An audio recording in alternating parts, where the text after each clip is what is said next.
Okay. We have a packed house this morning of 6. So if you're tuning in on the live broadcast, good for you, excellent. We're going to start Sunday school after I finish talking here for a second. So I'll do a quick intro and I'll let you know what we're going to do.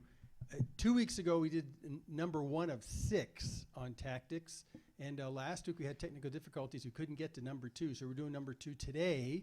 And if you remember, and he'll do a little review for us, the very first session, which I think is probably the most important, was all about the fact that you can gain a control in conversations in a respectful way by actually just aiming at using questions.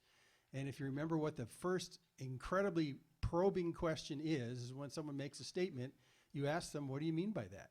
And you just let them go, see where it goes, and then follow up with more questions after that. That's the simple tactic, and that's the foundation tactic for the whole thing. Today we go to step 2 on another question you can ask, and he's going to introduce that. And these two, I think, together, they really form the basis. You could quit from last time and be fine. You could quit after today and be fine. But today is a really good question as well, because in your discussions, you'll find out that people will try and swap the tables on you and force you to start justifying or not justifying their position, and there's a way to get out of that. So he'll talk about that. So anyway, we're going to number 2 right now, and then one last thing, so I'll stop talking. If you happen to miss any of these, I have all of these on a DVD that I'll loan out to people. I did that once this week with somebody else. So if you miss it, just come see me and I'll loan you the DVD and you can watch the one that you missed. I do not think that they're actually online to watch. I'm pretty sure they're not. So I'll loan you out the DVD for copyright reasons. That's the only way we can do that. So anyway, okay, so here's part 2 of tactics, how to use questions.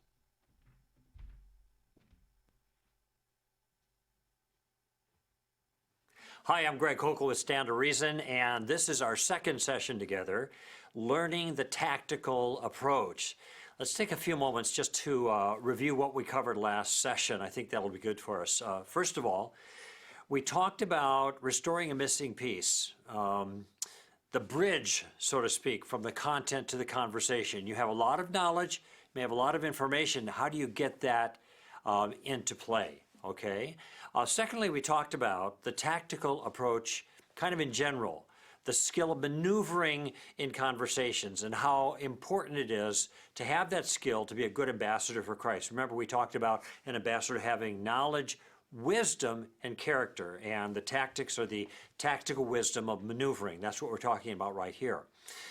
The third thing I did is I encourage you to reframe your own thinking about this whole enterprise.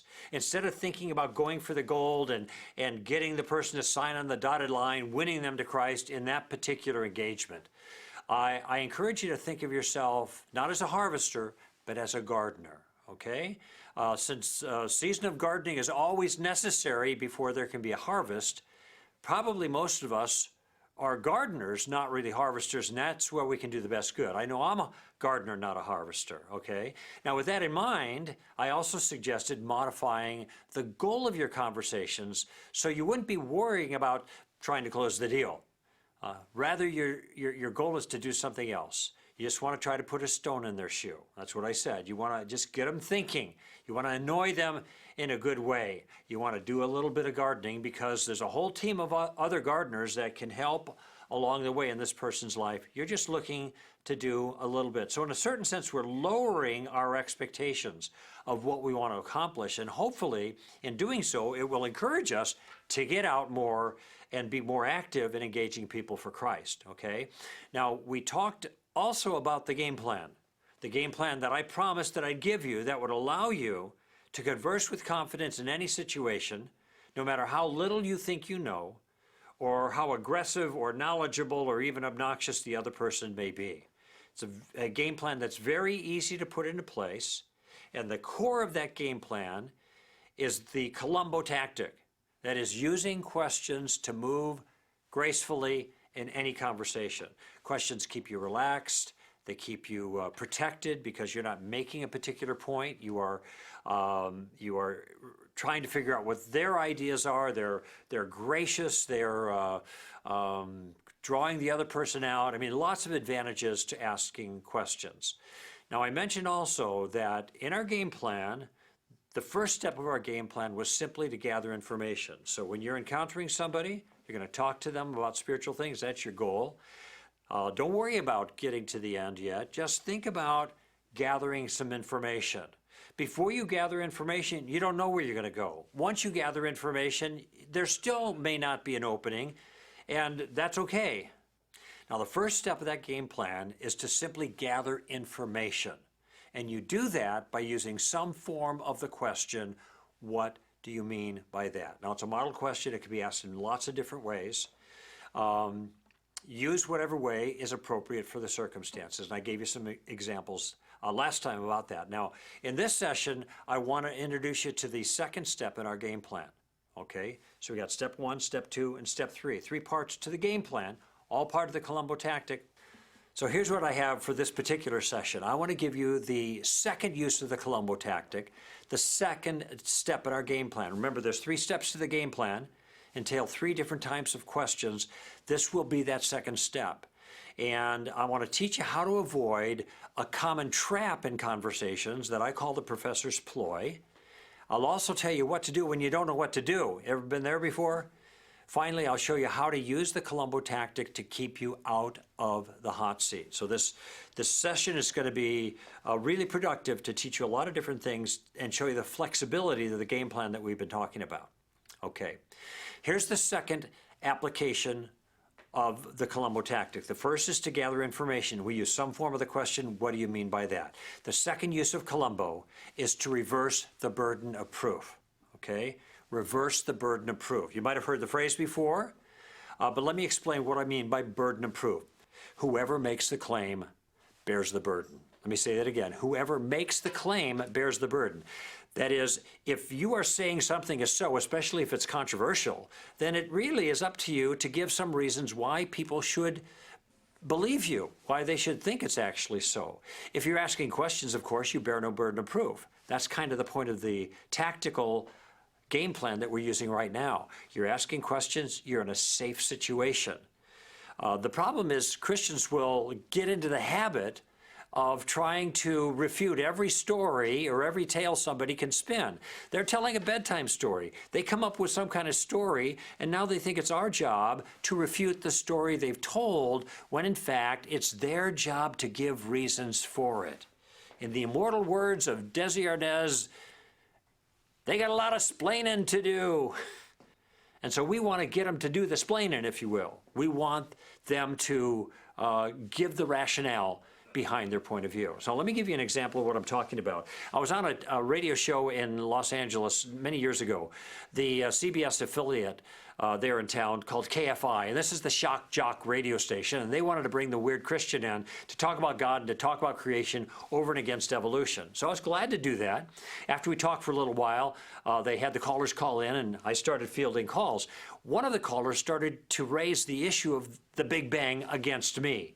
Now, I know there's a lot of controversy in Christian circles about the Big Bang. I understand that. But I think part of the problem is Christians don't realize how well the Big Bang fits into their own story. The point is they believe the Big Bang. Let's just work with that.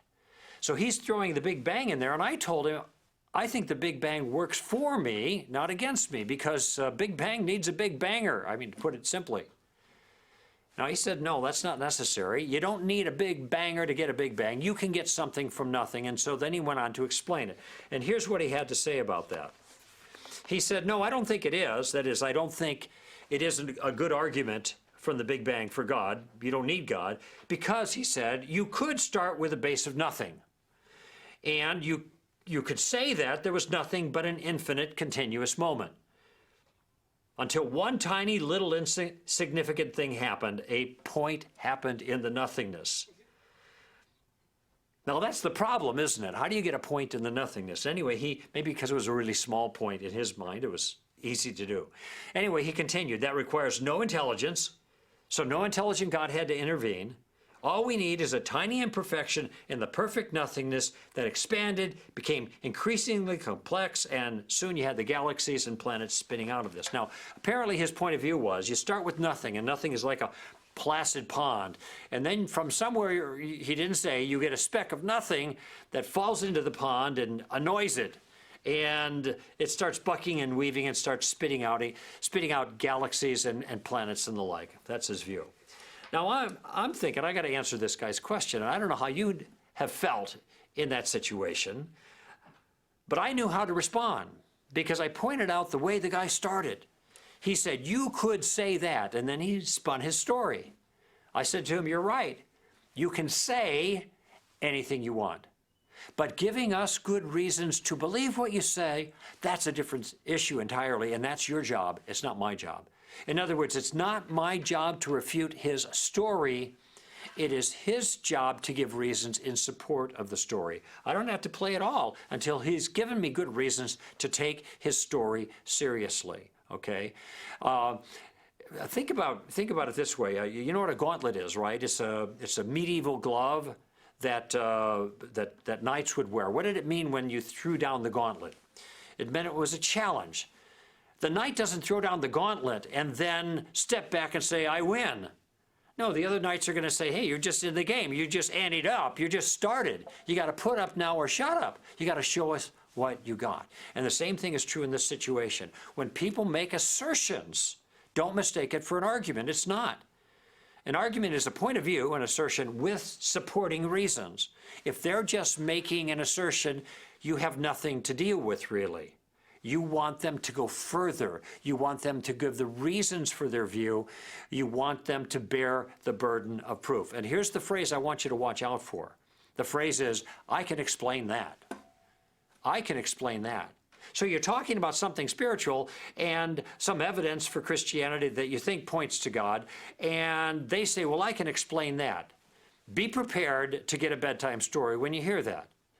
They just spin a yarn, and there's lots of different ones that they offer that they think are compelling. And they think in their own minds, if they can just come up with an alternate explanation, then they've done a good job in refuting your point of view.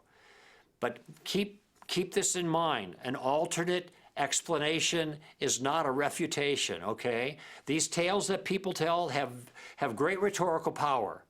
They're very effective psychologically to dislodge your confidence in what you believe. But these things have to go another step. They have to be put to the test. Not everything that's possible is reasonable. And this second step of our Columbo game plan shows that the other side has to do better than just have a good imagination. They have to have reasons. And so here's the key question that you use to reverse the burden of proof. Now, how did you come to that conclusion? Or what are your reasons for that? Or why do you think that's the way it actually took place? I mean, there are lots of ways of saying it, but essentially you are moving the burden of proof back on the person who has made the claim, and that's exactly where it should be, okay? Remember, the person who makes the claim, what? Bears the burden. Let me give you some examples of this. It's not uncommon to run into people who say, well, Jesus was just a mere man who was exalted to the status of the Son of God, say at the Council of Nicaea in 325 or something like that. I mean, this is Dan Brown's argument in the well-known Da Vinci Code, okay? Okay, the first thing that I'm going to do is ask my first Columbo question. What do you mean by that? That is, I'm going to ask him to tell me more. How exactly did that take place? How do you think that worked itself out? And let him talk, okay? Once he's done talking, it's not over yet. It's not enough for him just to give me his point of view. I've got another question. And the question is, why is it that you think that's the way it actually happened? How do you know that really took place that way? Now, we have the details of the Council of Nicaea. We know what happened there, and of course, that isn't what happened there. But I want to put that on him. How about people who say, I was born a homosexual? Well, I'm going to ask him, how does he know that? What do you mean by that is basically the variation there. And he'll say, well, ever since I was a little child, I remember having these kinds of feelings, and I've never had any different kinds of feelings, so I must have been born that way. Now, I know as a matter of fact that there's not a single shred of scientific evidence to support that notion. There is no such thing as constitutional homosexuality, and I'll tell you, every single person in the industry, whether they're pro-homosexual or gay or not, all know the same thing. Homosexuality is not innate. You'll never hear it on CNN, but this is the fact of the matter. But let's just set that aside for a moment, okay? When people say that they are born homosexual, I want to ask them, what are the reasons why they are born homosexual? How do they know that? And I'm looking for some factual evidence for that, not just an anecdote from them. How did you come to that conclusion? Okay? I've had people say to me, well, the unborn may be a human being, but it's not a person. Now, this is a move in the pro-abortion case. Maybe a human being, but not really a person, okay? So what's the question I ask? What's the difference? What's the difference? They're making a distinction between human beings that are persons and human beings that are not persons, and they're saying that some who are persons get the complete protection of the law, and others that are not persons you can kill with impunity. They better be sure they know what the difference is. So I want them to tell me. I'm not taking it upon myself to have responsibility for trying to prove that all human beings are persons. They're the ones who made the claim that some humans are not persons, and it's their job to tell me why they think that's so, okay? Now remember, the first question that we use in our game plan, what do you mean by that? That helps you to know what the person thinks. Absolutely important to know how to proceed, okay? This second question, how did you come to that conclusion or some variation? This helps you to know how the person thinks. What are the reasons for his point of view, okay? Does he believe things for good reasons? Some people have no reasons. You ask them that question and you're going to get silence again because it charitably presumes that you have, or rather they have come to a conclusion, all right? And a lot of people haven't come to conclusions about what they believe. They're just socialized to believe what they believe. And so you're going to get the sounds of silence again. Don't panic at that point. Just wait them out and see what they have to say. It might be a little bit uncomfortable. How'd you come to that conclusion? What are your reasons for that? They don't know what to say. That's all right. Just let them work with that a little bit. So they may be caught flat-footed when you ask for reasons, but at least your question gives him a chance to express his rationale if he actually has one. So remember, the two most important tactical questions that you can ever ask a person are, what do you believe? And why do you believe it? Those are our questions, essentially. Now, I want you to think for a moment. Just reflect on the tone of our questions that we've covered so far, the first steps of our game plan. These are engaging questions, conversational. They're probing. You're gathering information, but they're still amicable. And they keep you in the driver's seat while the other person is doing the heavy lifting, okay?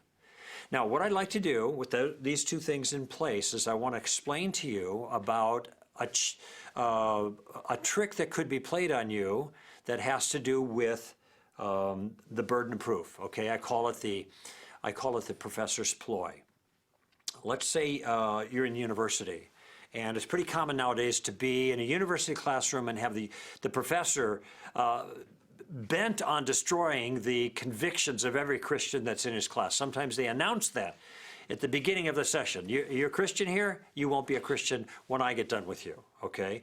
And then they take opportunity, even when it's not relevant or germane to the topic, to attack Christianity at every point. They might say things like, you know, the Bible's just a bunch of fables, okay? Now, oftentimes you're going to have a Christian who's in a class like that, and they're not going to take this lying down. They're going to raise their hand, they're going to stand up, they're going to go after the professor, okay? Now, I think this is right-hearted, but I think it's wrong-headed because it violates a fundamental rule of engagement, which is this: never make a frontal assault on a superior force in an entrenched position, okay? This is just suicidal. The man with the microphone's going to win. And a professor in this situation always has the strategic advantage, and he knows it. So don't get into a power struggle when you're outgunned in a situation like that. Now, I'm not saying you should break off the conversation. I'm saying use your tactics instead. So if you're a student in a class and the professor says, oh, the Bible's just a bunch of fables, I don't know what question might come to mind right about now that you might ask the professor. Right, what do you mean by that? And let him talk. Let him explain, give more detail about it. Fine. By the way, is that question a challenge? Is that question a head-to-head with the professor? No, this is what you're supposed to do. You're a student. You're asking questions, okay? Fine, so he explains it. Once he's explained what he means by that, I don't know, what other question might come to mind right now you could raise your hand and ask? How did you come to that conclusion? Right. Now, it might be, though, that the professor figures out what's going on. He realizes, there's the Christian there who's sandbagging, laying low, and he's going to call you out. And he might say something like, well, you must be one of those Christians who thinks the Bible's the Word of God, every jot and tittle. Well, look, I got a little extra time here. Why don't you stand up right now and explain to the rest of the class why you think the Bible's not a bunch of fables, but it's the inspired Word of God. Go ahead. Okay, now what has the professor just done? He's reversed the burden of proof on you now, if you're the student in that class. And why is that an illicit move under these circumstances? Because you have not made any claims. If you haven't made any claims and you're only asking questions, you don't bear any burden. The ploy here, the professor's ploy, is for him to make the claim and then to say essentially, you prove my claim wrong. Well, let me give you a piece of advice. Do not take the bait. Do not take responsibility to disprove another person's view before they have already given some evidence for it. They're making you do the hard work. Don't let them do that. Now, in that circumstance, you might say, well, Professor, you don't know what I believe. I might even agree with you, but I've never even said my point of view, so you don't know. I'm just trying to find out two things. I'm trying to find out what you believe and why you believe it. Unless you just want us all to take this on faith. No, you don't say that. I'm joking about that part. The point here is, you don't need to be the expert in everything, even with the professor. You don't need to know everything. All you need to know is two simple questions, and that is, what do you mean by that? And how did you come to that conclusion? And if you keep the burden of proof on the other side, when they're the ones making the claim, you don't have to have all the answers.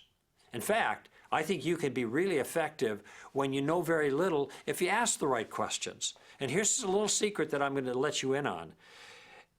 I have seen this happen over and over again for myself and also with others who talk to me, that people have come in kind of so full of themselves and their sails are just filled with their own sense of confidence, and they're shouting and pouting off all of these things against your view.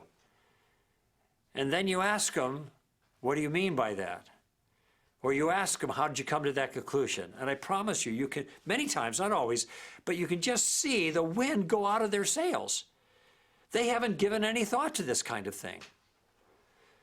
They haven't worked this out for themselves, and so they get caught flat-footed. I've seen it happen time and time again, how the Holy Spirit can use just these first two questions. So now, what do you do if you get caught in a conversation, you've asked the first two Columbo questions, and you're still not sure where to go next? What do you do when you don't know what to do? And in my opinion, I don't think you have to do anything.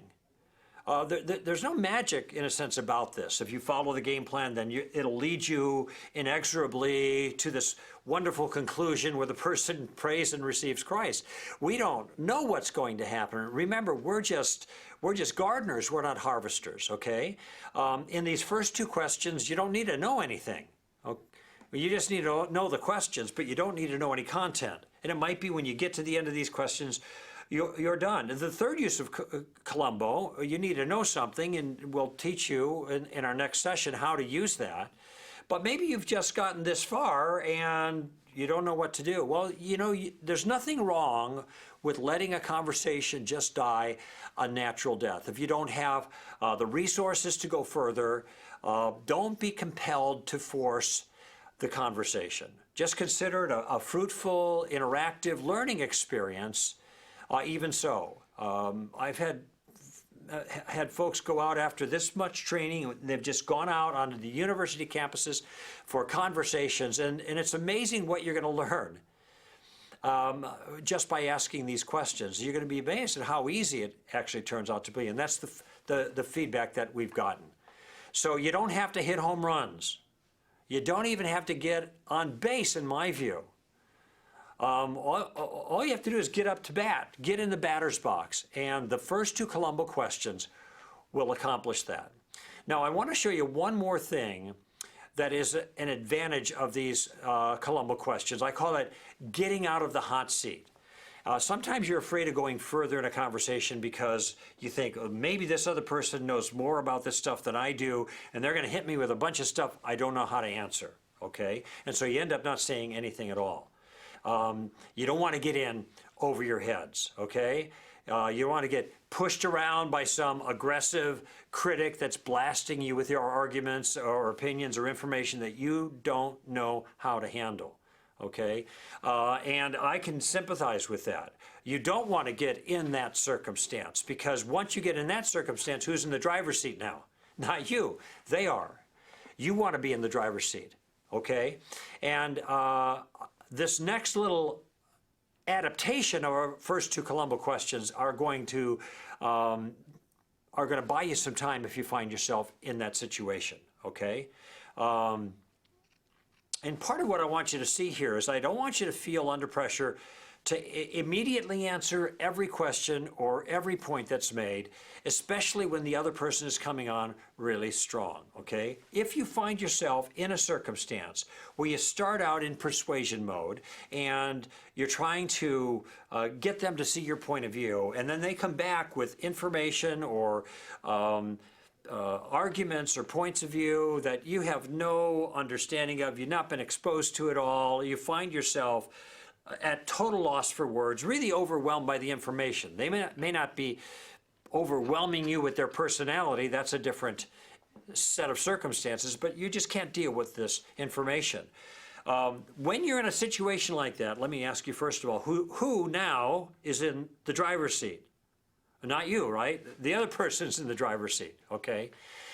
I'm going to give you a move that will help you get out of this hot seat that you find yourself in, okay? And I want you to practice a little bit of what I want to call conversational Aikido. Aikido is that self-defense practice that you don't oppose the force of someone else, you don't push back, you just use their force in your favor, okay? So what we're going to do in a sense is let them keep coming at you, but we'll want to do it in a way that you will actually be in control of the conversation. So if you find yourself in the hot seat, being overwhelmed with information you don't know, you want to shift immediately from persuasion mode to fact-finding mode. You want to immediately become a student. And you can say something like this. You say, wow, it sounds like you know a lot more about this than I do. I wonder if you could help me out here and just do me a favor. Slow down a little bit. Because I really want to understand your particular point of view, and tell me more clearly precisely what it is that you believe, and then tell me your reasons for it. Okay, and I'll get a piece of paper out and maybe I'll take some notes because I want to get this right. Now, what you've done then is you've completely reversed the circumstances. Do you have any obligation to answer their challenge when they give it to you? No, you've already said, I'm the dummy. You're the smart person. I don't know what's going on. Give me an education. All right? And then they talk to you. They let you know what they believe and why they believe it. You might be taking some notes or at least making a mental note of it. And then you say to them, let me think about it. Let me think about it. Now, them's the magic words, and I'll tell you why. Because if you say, then let me think about it, do you have any obligation to answer the challenge? No, none at all. You're going to think about it, okay? So then what do? Well, you do what you said you're going to do. You think about it on your own, at your leisure, when the pressure is off. That's the best time to resolve these things. And you can go to websites, you can go to books, you can go to any other resources that you've used in the past to get information regarding that thing. Now that you got the point of view and the reasons for it, and you can work it out on your own. And then you'll be ready for the next time. The next time that person or some other person with the same thing comes up, you'll be ready to respond to that particular issue. And if you can respond to it by using questions to make your point, all the better. The key here is to get out of the hot seat, but still stay engaged and get yourself back in the driver's seat. Essentially, what you're saying to the person is, you want to beat me up? Okay, just do it slowly and thoroughly, please. Now, is there anybody that you know yourself, even the most retiring, shy, bashful, skittish, timid, reserved, who cannot do this, who cannot say, "You want to beat me up? Okay, just do it slowly and thoroughly, please." No, anybody can do this. This is easy. This is easy. Now, you haven't won that person to Christ, but that's okay. That's not our goal. Our goal isn't to get them to sign on the dotted line. Our goal is to do a little gardening. And sometimes we find ourselves at a disadvantage, and then we have to maneuver tactically to stay in the driver's seat and make the best of the circumstance that we are disadvantaged in. And this is the way to do it. Those two questions, just the way I've described it. Remember, you don't have to swing for the fences. You don't even have to get on base. You just need to get in the batter's box, and these two questions will get you there. Get in the batter's box, use these questions, then watch and see what the Holy Spirit does. So that's the foundation. That's your game plan. Two questions. What do you mean by that? And how did you come to that conclusion? And with that, even though we've got lots more to talk about, I've already fulfilled my promise to you. Remember the first session? I said I was making a promise that I would give you a game plan that would allow you to converse with confidence in any situation, no matter how little you knew or how knowledgeable or aggressive or even obnoxious the other person happened to be. I've done that. If you remember these questions, you can talk to anybody. And if you forget everything from our session together, remember this. Take a tip from Lieutenant Columbo, always ask questions, right? So let's do a quick review of what we covered here in this session. First thing I did is I introduced you to the second use of the Columbo tactic, the second step of our game plan. I call it reversing the burden of proof. And remember the rule there. The one who makes the claim, right, bears the burden. No more free rides. We're not going to let people just say whatever they want and not have to account for it. And I taught you how to avoid a burden of proof trap that I called the professor's ploy. Never allow someone else to put you in the position of having to make the case when they are the ones who have made the claim, okay? It's his job to defend his own view with reasons or evidence. I talked about what to do when you don't know what to do. If you've gotten this far and you can't go any further, fine, let it die a natural death. Don't sweat it. Do what you can and let the rest go. There's no need to force the conversation, at least not in my view. And finally, I showed you how to use the Columbo tactic defensively to keep you out of the hot seat. And what I said was go immediately into student mode, take notes if you need to, and then invite the other person to tell you what he believes and why he believes it, and then tell him you'll think about it. And then think about it, okay? On your own time when the pressure is off. Now, in our next session, we will complete our game plan with the third use of Columbo. It's very, very powerful. And in the meantime, I want you to do some homework. This next week, I just want you to make some conversations with people. Make conversation using the question, what do you mean by that? Make conversations using the question, how'd you come to that conclusion? Again, we're just getting into the batter's box. We're not shooting any further than that. And then when you do that, you'll see what the Lord will do just with those two questions. See you next time.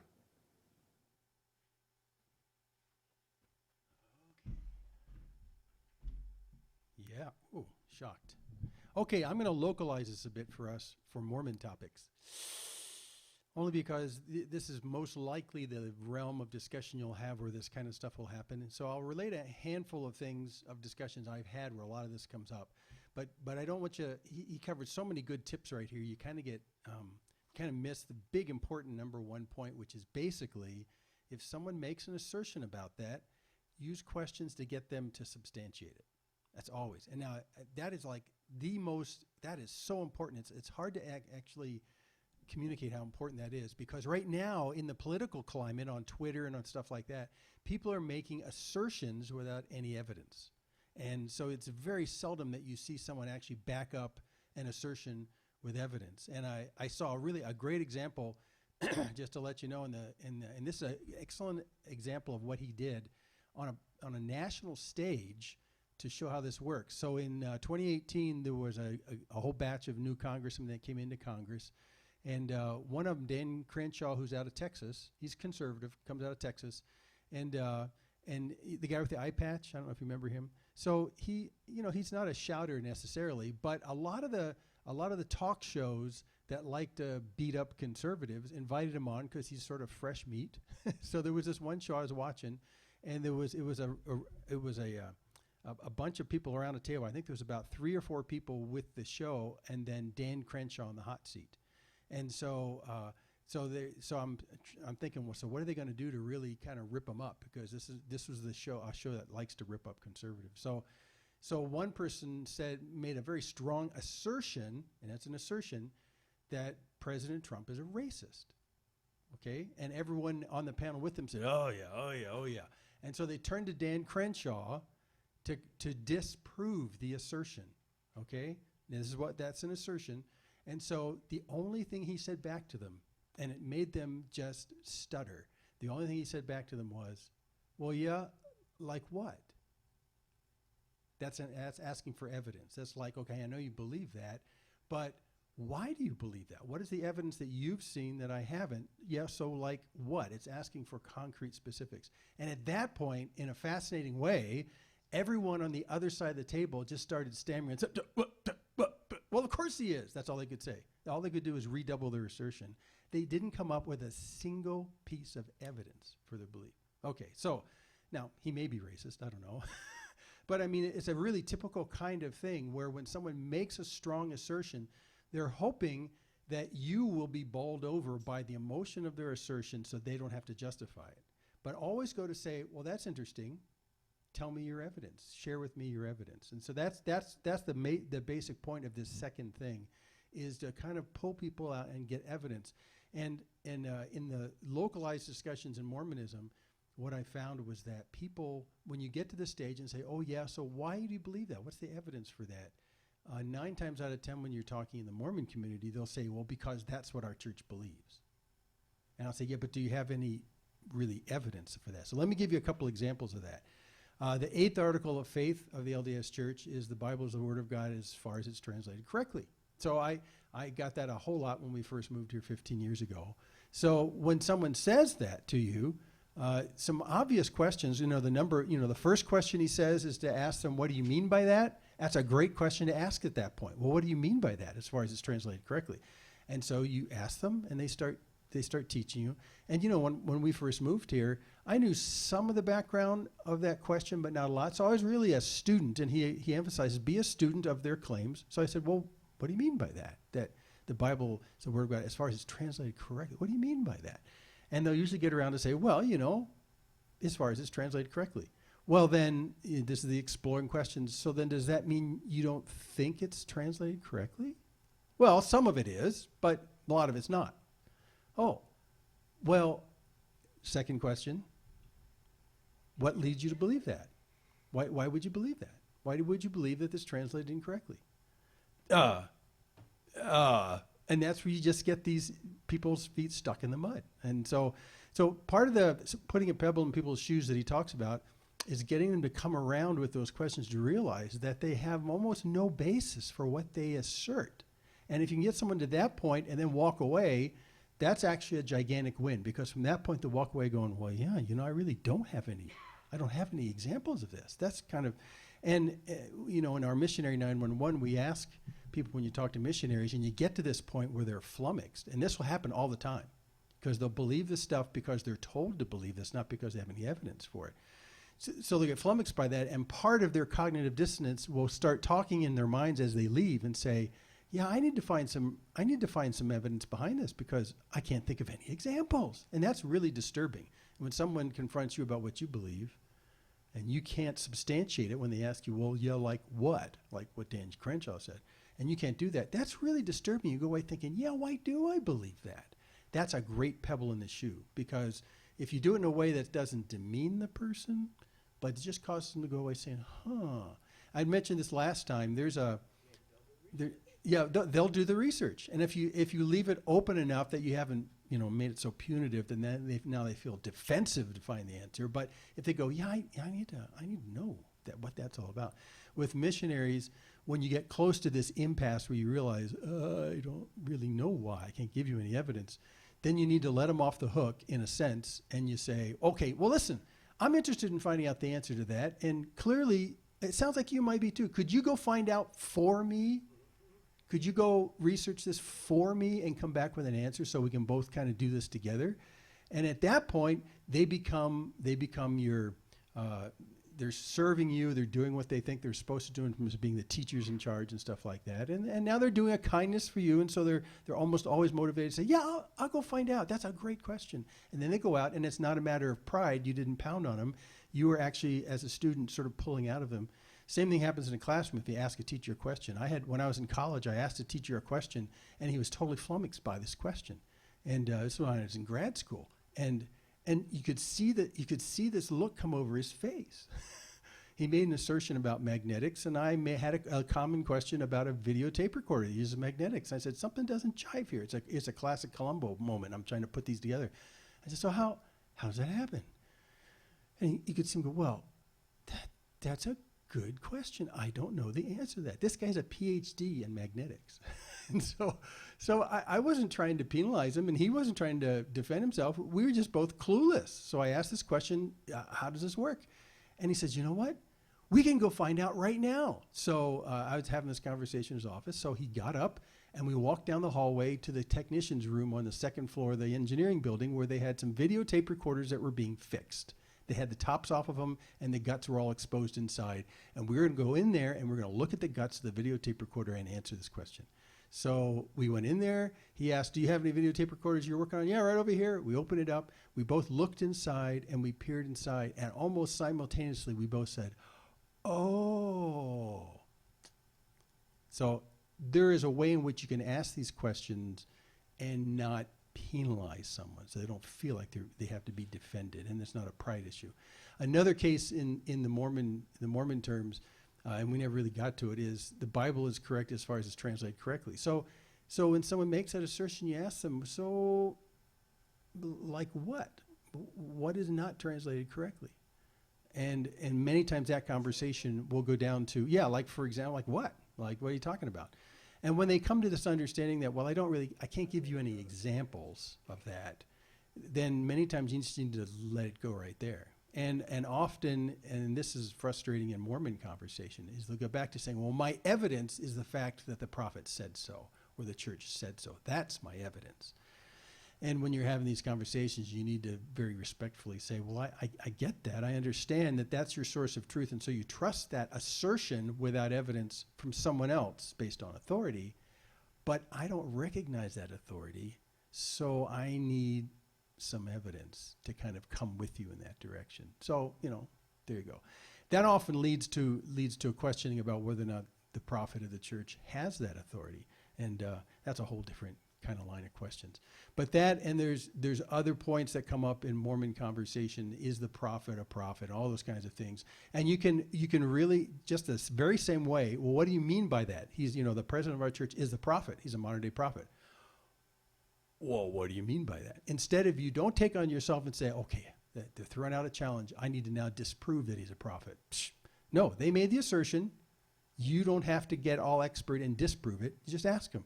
So he's a prophet. What do you mean by that? Go to the first question every time, because that'll clarify a whole ton of stuff. I'll start talking about, well, he's connected to God, and the things he says from God. That's what I mean by a prophet.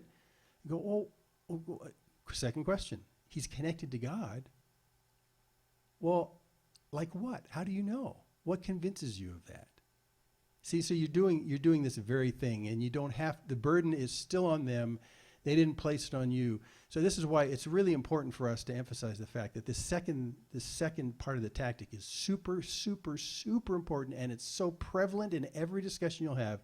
People will make an assertion and think that the assertion itself is enough to blow up where you're at.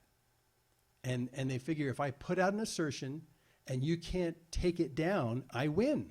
No, if they make an assertion and they can't support it, they lose. That's the way it has to go. You have to ask them to support their assertion. This happens.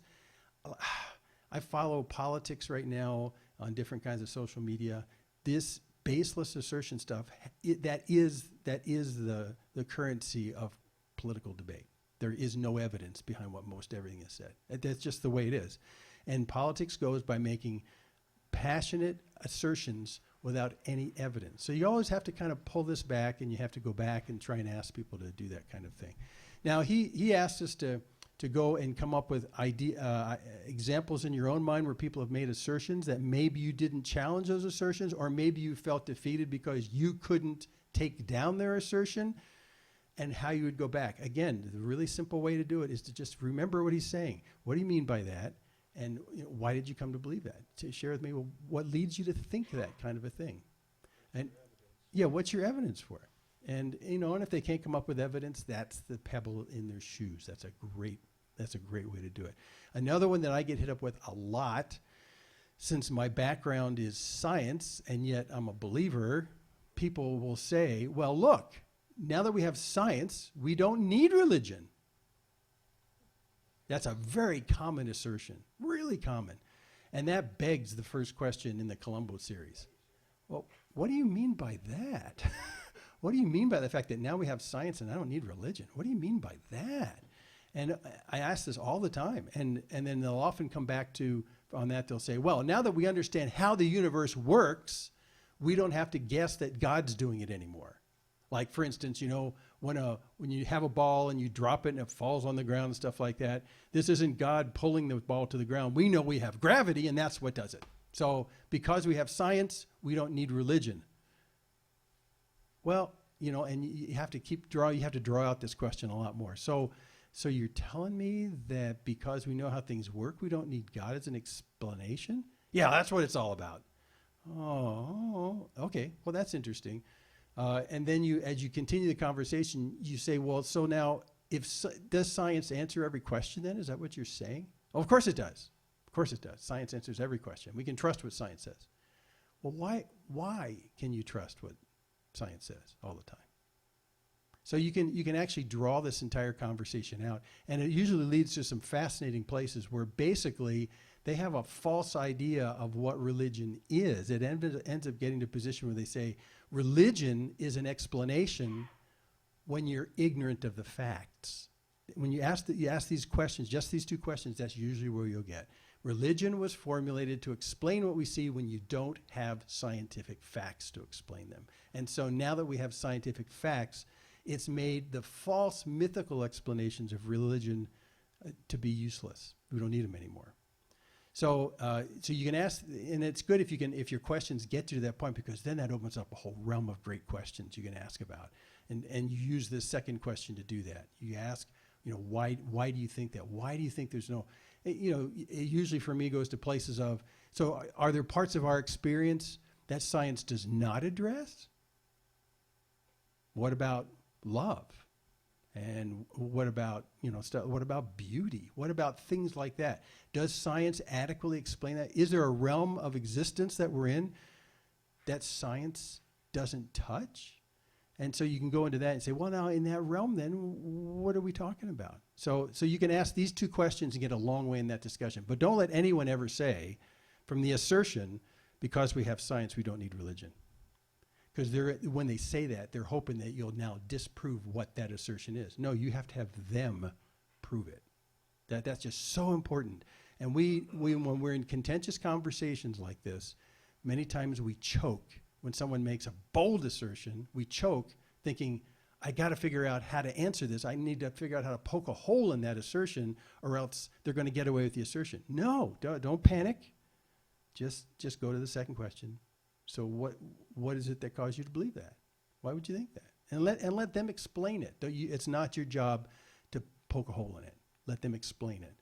And then just keep asking questions to do that. That's super important, because when we have these kinds of conversations, the first choke point, at least for me, is when someone makes an assertion and you think it's your job to poke a hole in the assertion, and it's not. With your question, remind them it's their job to prove it. It's a totally different approach. And then just sit back and see where it goes. Keep asking them qualifying questions, see where it takes you in the entire discussion. There are also a whole bunch of things, I brought this up before, about the nature of what we believe in terms of the resurrection And people will often assert, because the resurrection is just so out of this world, impossible, and everyone understands that. I mean, it's impossible. No one comes back from the dead. That people will always, when they're confronted with that idea, say an assertion that it's more plausible that when Christ was on the cross, he was mistaken to be dead. He wasn't really dead. Maybe he just fainted on the cross. And when they tested to see if he was dead, they didn't do a good test. They took him off the cross while he was still alive, but clearly comatose. And then they put him in a cave, a cold cave, which is the tomb. And then while he was in there, the still alive Jesus kind of revives and feels a lot better. And he comes back to life. He shows his face a couple of times, and everyone thinks he's risen from the dead. So that's what happened. And the second question would say, why would you think that? What caused you to believe that? Because that's just an assertion. You see that's just an assertion without any evidence. It's just an assertion. So instead of trying to pop their balloon of their assertion, go back and ask them, what is it about what you know that caused you to believe that that's the explanation? Because they just made an assertion. You got to be able to spot assertions that have no basis behind them so that you can ask them, tell me more about why. So is there something about this that's called the swooning theory? Jesus swooned on the cross. Is there something in the medical evidence or the historical evidence that causes you to believe that Jesus swooned? What evidence shows you that? And if you keep asking this question, they'll say, well, it's just that's probably what happened. Or, like he says, I can explain that. He just swooned. That's just an assertion. So don't choke when someone makes an assertion. Ask them to qualify about why it is they believe that. What is it that they know that causes them to believe that? It's such a great technique, and I don't want to get away from it. You got to ask people basically for evidence for why they believe what they believe. Don't expect it to be your job to pop their balloon of their assertion. They have to actually support it. They have to take that balloon and blow it up themselves. And again, that's normally where you get your best payoff, the pebble in the shoe, is when they understand what they do or don't use to support all that stuff. Now, I'll add one more thing in reverse. When we're talking about what we believe with people, Paul emphasized the fact that we need to have a reasonable argument for what we believe. He says that. And so if that's the case, there may be a lot of things that you believe from a religious perspective that you have very little basis for. So when you have conversations with people and they're doing this with you, what do you believe? Well, I believe this. And then they ask you the second question, why? What convinces you of that? If you can't come up with a real fast, snappy, 10 pieces of evidence to tell them about why it is you believe that way, don't choke, do what he did and said, well, you know what? You're right. I haven't really thought about this, but I don't have much evidence for that. I'm going to go find out, and I'll get back to you. A really great case in point, is the Bible translated correctly? And if they turn the tables and ask you, okay, you believe it is totally translated correctly, what leads you to believe that? And you go, well. So that's why we did the series a while ago about where the Bible came from, so you can have a little bit of stuff. So in those cases, if you don't know, if you realize that you're at this point where you say, I don't know how to answer that, I don't know what the evidences are, always say, like I said with the Mormon missionaries, say to them, I want to find out. I'm going to find out and get back to you if you're really interested. If you're really interested, I'll do that. Now, when I say if you're really interested, that's because many times people do that just to kind of put you off in the conversation and win. But if you're really interested in the answer, I'll find out because I'm going to find out for myself too. So that's okay. Don't let your pride get in the way and make you feel like I have to act like I know what's going on when I don't. Just tell them, I'm not sure. That's a really good question. And if you're interested, I'll find out. We'll talk again. Yeah. I love it when I say, I just have this piece of paper here that explains it all. And Right. there goes the Grand Canyon Right. question. But it doesn't work with that one. And so is there somewhere that you know of that would be a great place that in between the Mormon and the Christian, putting all that together? Oh, so is there a place where you can answer evidence questions about Christianity? About the Bible and About the Bible. yeah. Well, the best thing we recently did was that course on where we got the Bible, because that has a lot of great tidbits in it. But and so that's really good. But again, don't forget, you need to start with the idea of challenging them when they say it's not translated correctly. Like what? Well, how do you know? So, yeah, give me an example of that. However, in that particular conversation, I usually go to the point where I say, but you know, technically speaking, Joseph Smith retranslated and fixed the Bible. So that shouldn't be an issue right now, right? And okay, what I just did there was bring up a logical disconnect in the assertion. And we skipped ahead because that's what he's going to talk about for the next 4 series, listening to what's going on and spotting the logical disconnects, which takes a good presence of mind and thinking on the spot to say, if you assert this and you assert this, those can't both be true at the same time. So that takes more thinking. So when we get to the 3rd, 4th, 5th, and 6th sessions, that's what that's all about, is active thinking on your feet and doing questions to find out when these logical inconsistencies. And the problem is that many times you have to have pre-thought through those inconsistencies. You have to be familiar enough with the arguments and know probably where it's going so that you can bring people in the position of spotting their own logical inconsistencies. And so that's like graduate level stuff. So right now, don't forget 1 and 2 because they're super important. What do you mean by that? Just to have them to expand what the assertion is. And if it is just a vacuous assertion, number 2, then, you know, how you came to that conclusion? What's the basis for that? I need to understand that as well. Those 2 questions by themselves are just extraordinarily powerful. Just extraordinarily powerful. And don't let anyone ever cow you because they make an assertion and you don't know how to bust their bubble. Let them prove it. That's just really important. Well, like what? Like Dan Crenshaw. Well, like what? Like what? It's a very simple assertion. So, okay, any questions on this? Because we got to wrap up, start church in a couple minutes. Okay, next week, Lord willing, we'll do number 3. And but this week, keep practicing these 2. What do you mean by that? And how is it you come to believe that? Why is it you believe that? That's like, those are so good questions. Such good questions. And then we'll advance on to the logical inconsistencies in people's positions and ask questions to get them there. Okay? Okay, let's take a break and we'll start church in 5 minutes.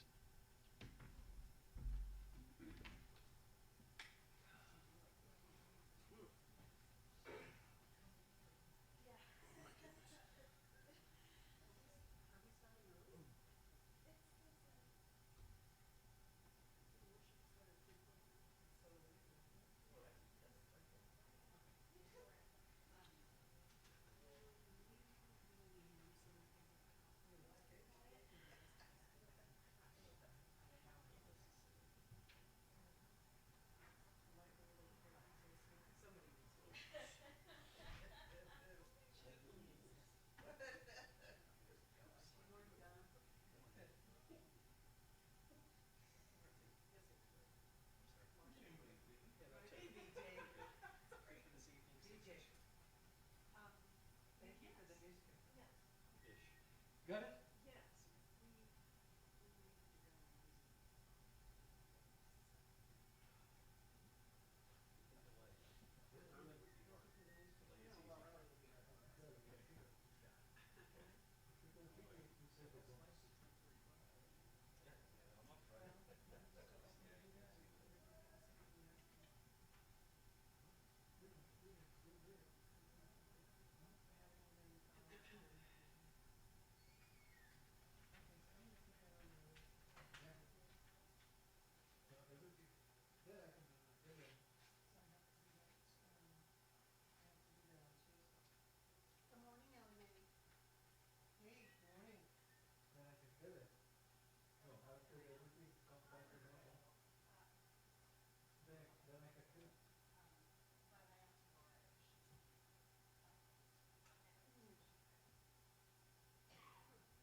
Good morning, brave souls.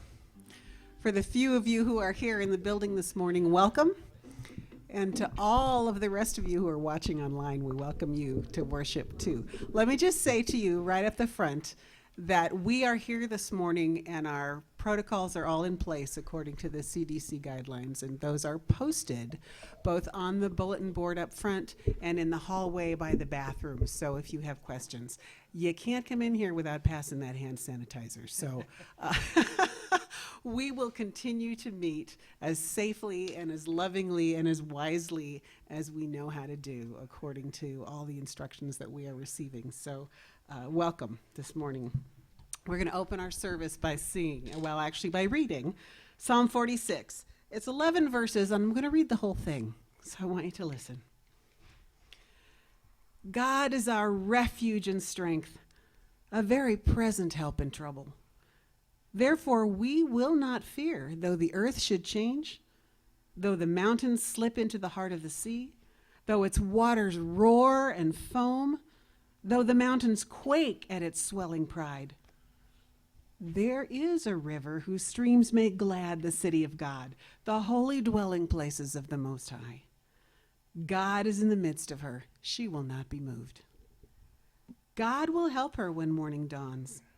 The nations made an uproar. The kingdoms tottered. He raised his voice. The earth melted. The Lord of hosts is with us. The God of Jacob is our stronghold. Come, behold the works of the Lord, who has wrought desolations in the earth. He makes wars to cease to the end of the earth. He breaks the bow and cuts the spear in two. He burns the chariots with fire. Be still and know that I am God.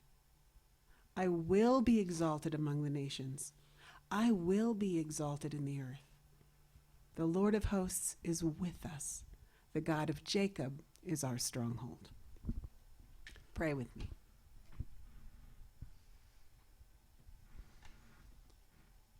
Father, we know this is always the truth.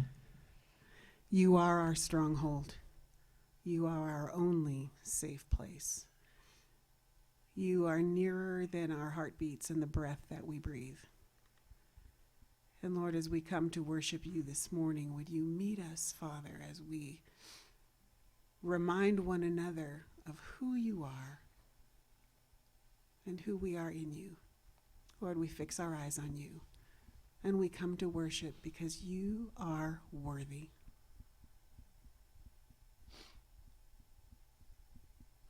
And Father, we thank you that we have the freedom to do so. We trust in your protection, and we rely on your grace and your mercy in Jesus' name. Amen. Let's worship.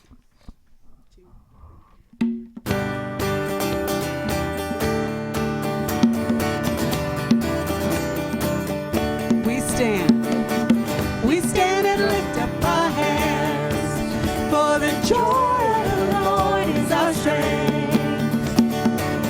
We bow down and worship Him now. How great and how awesome is He! Together we sing.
Have a seat, friends. It is well to remember that in this crazy time, we fix our eyes on the God who reigns. And we need his help in order to do that. So we'll be praying with this next song.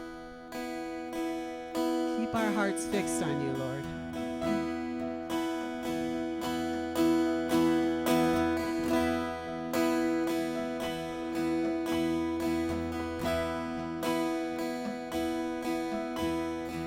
Open the eyes of my heart, Lord.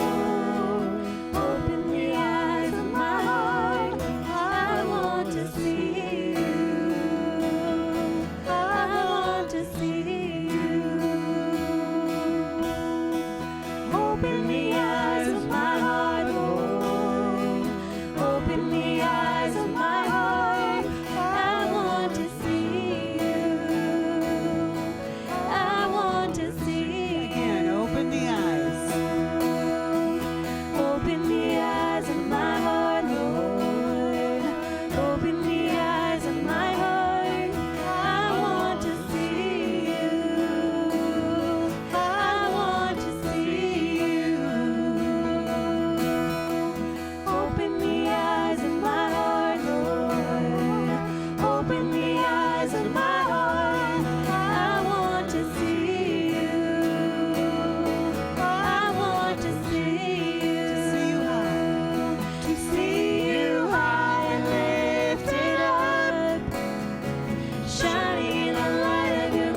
my heart. Open the eyes of my heart, Lord. Open the eyes of my heart. I want to see you. I want to see you. Open the eyes of my heart, Lord. Open the eyes of my heart. I want to see you. I want to see you. To see you high. To see you high and lifted up, shining in the light of your glory. Pour out your power and love as we sing, holy, holy, holy. Holy, holy. Holy, holy, holy. Holy, holy, holy. Holy, holy, holy. I want to see you. Holy, holy, holy. Holy, holy, holy. Holy, holy, holy. I want to see you. Holy. He is holy. Holy, holy, holy. Holy, holy, holy. Holy, holy, holy. I want to see you. I want to see you. I want to see you.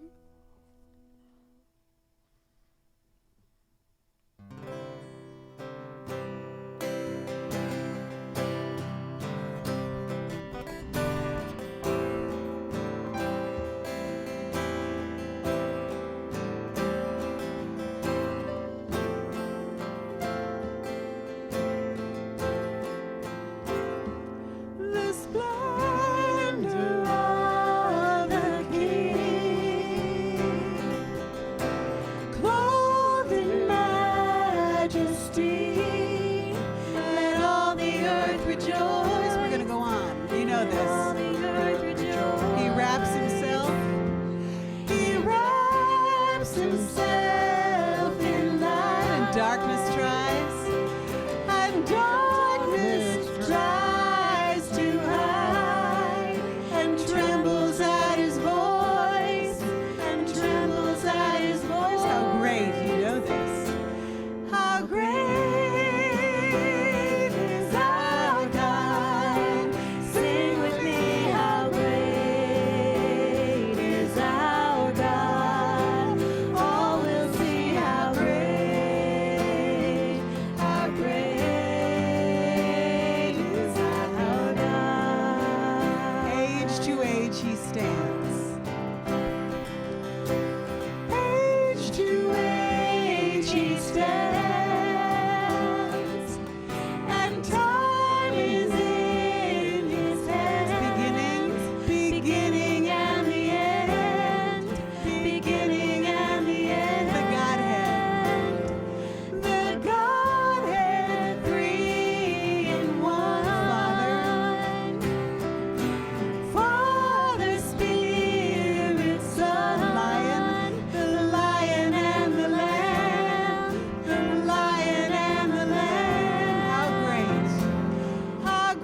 is my light. Be thou my wisdom, and thou my true word. I ever with thee, and thou with me, Lord. Thou my great Father, I thy true Son. Thou in me dwelling, and I with thee one. Riches I heed not, nor man's empty praise. Thou mine inheritance now and always. Thou and thou only, first in my heart. High King of heaven, my treasure thou art. High King of heaven, my victory won. May I reach heaven's joys, O bright heaven's sun. Heart of my own heart, whatever befall,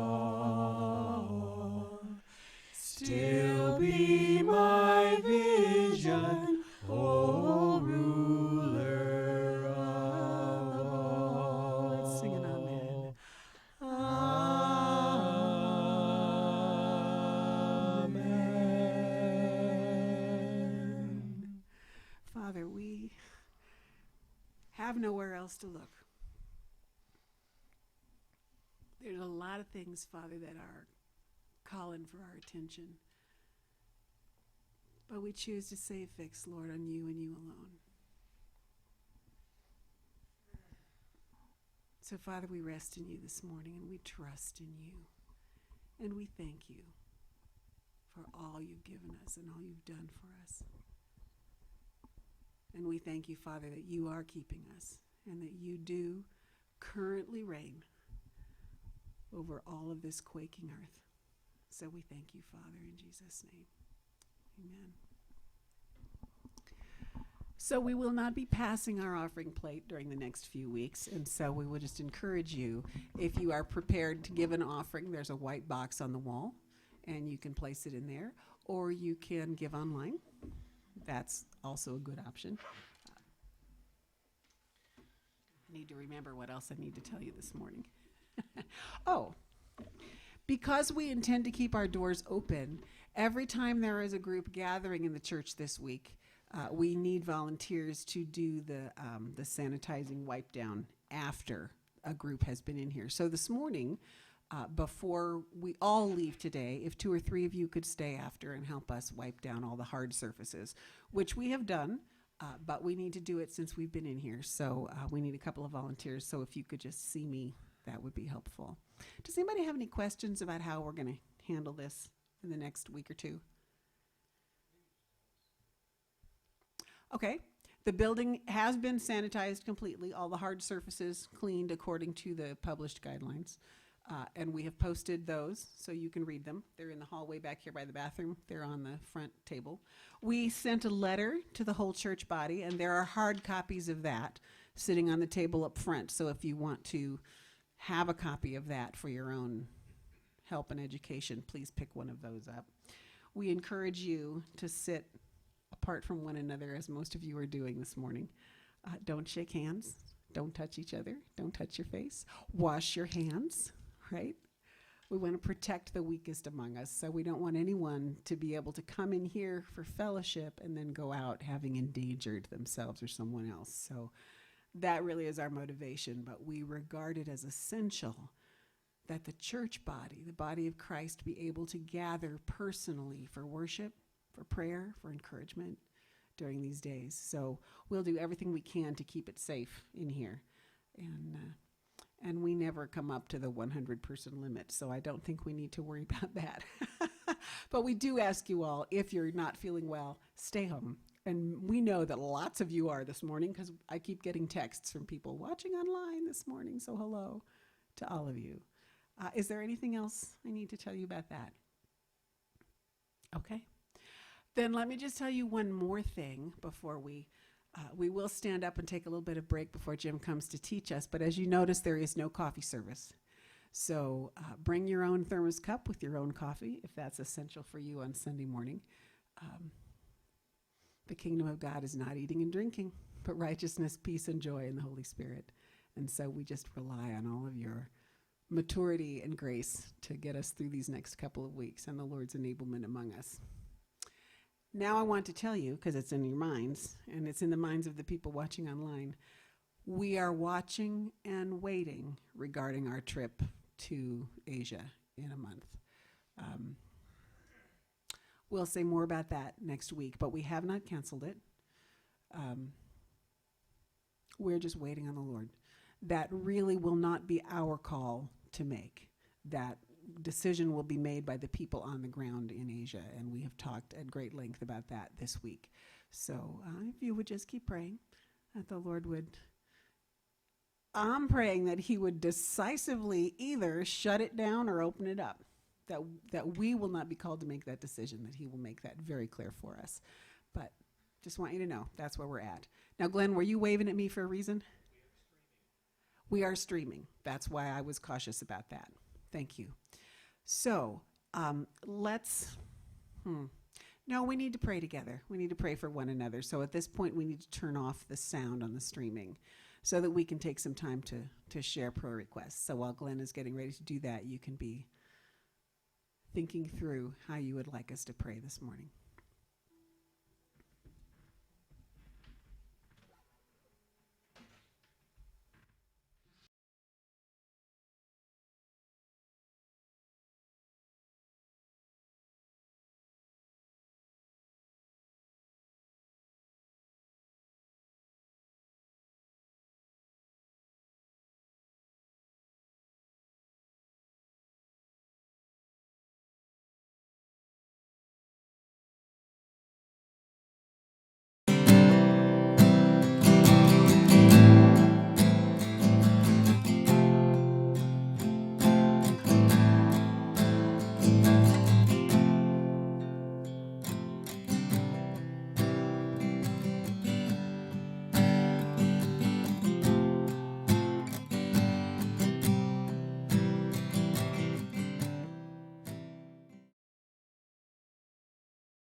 She was born into polygamy.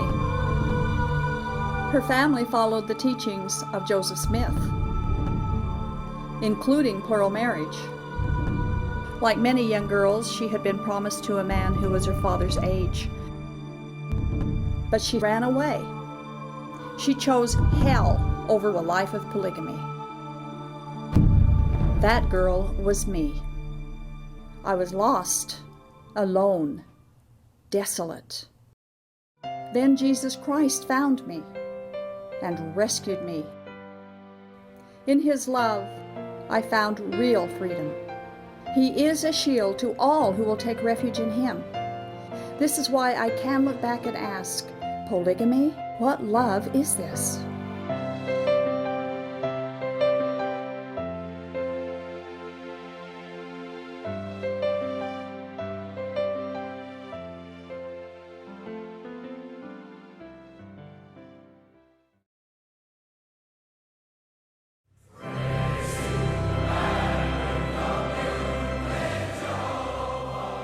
I sang that song for more than 60 years, a song of praise to Joseph Smith, the prophet of the Restoration and founder of the LDS Church, the church I served as a bishop for 5 years. I knew the church was true. I was a faithful Latter-day Saint. My life has been built on certain truths, but wishing doesn't change the truth. Jesus said, "You shall know the truth, and the truth will make you free."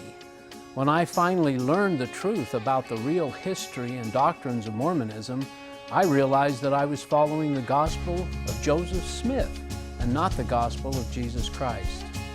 I have come to learn that many others have made a similar journey out of the bondage of religion and into an authentic relationship with Jesus. And that's what this show is all about. Courageous people who want to share their story, hoping that you, the viewer, will discover the same new life in Jesus. So if you're a Latter-day Saint who is struggling with questions or seeking a genuine encounter with the Savior, we invite you to join us tonight. We have a joyful message that we want to share with you.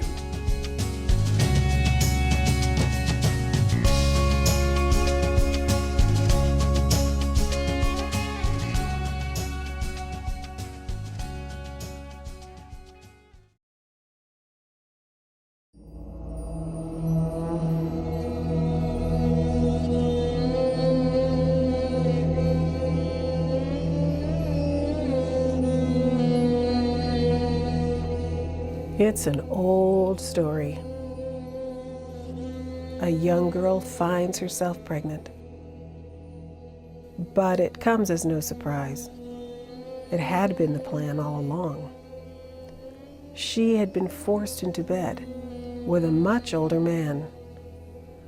And it was actually the old man's wife who arranged this dubious encounter.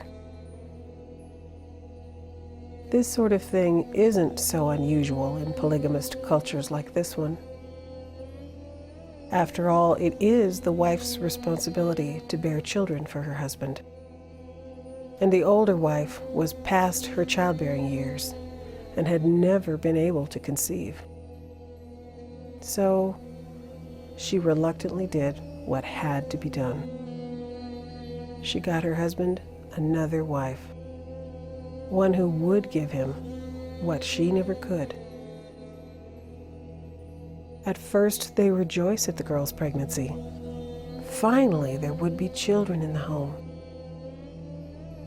But the rejoicing doesn't last long. When the pretty young girl's pregnancy begins to show, the older woman grows bitter and finds herself consumed with jealousy. She begins to take it out on the poor girl, victimizing her yet again. Finally, a day comes when some fit of rage is the last straw, and the young girl decides it would be better to take her chances out in the unforgiving world rather than languish in her abusive prison. So she escapes.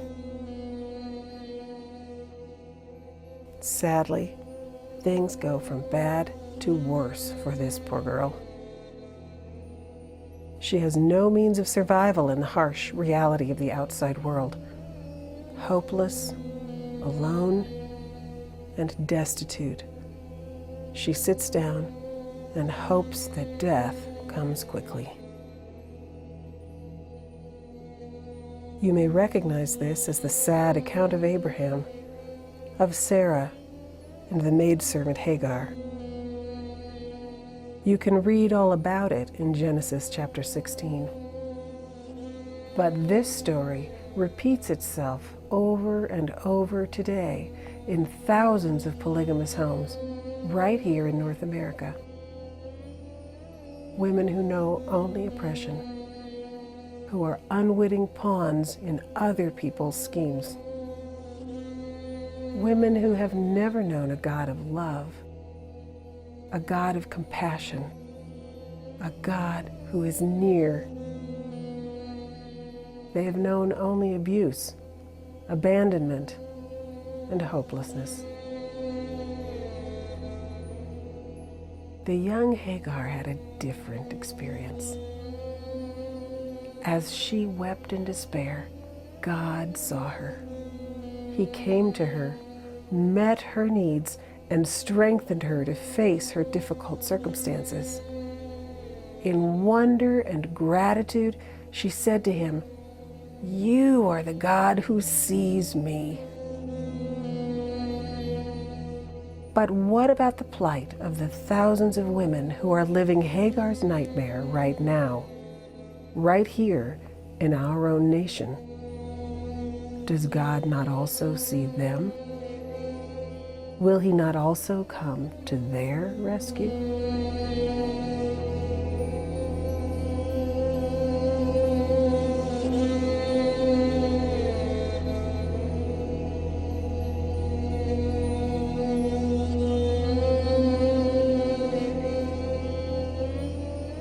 I prayed every day, "Dear God, help me get out." I just pleaded with God. I wanted to die. I didn't want to do this. Every day I would wake up just feeling like I don't want to do this. We were always afraid. There's a lot of fear growing up in polygamy. You just want safety.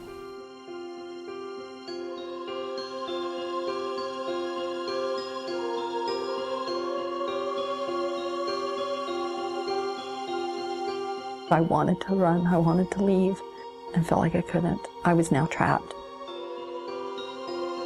Either you choose to live polygamy, or you're going to go to hell. I hated my life, and I would wish somebody would come and kidnap me and take me away.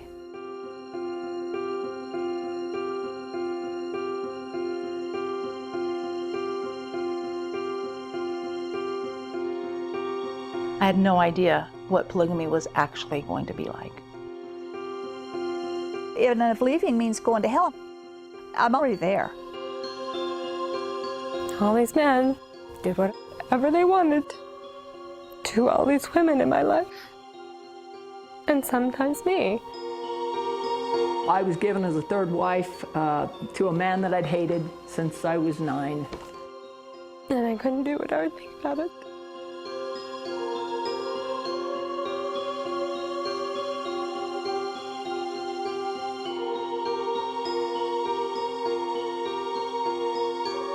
I was born here, in the land of the free, a slave in a polygamous cult, and my story is not unique.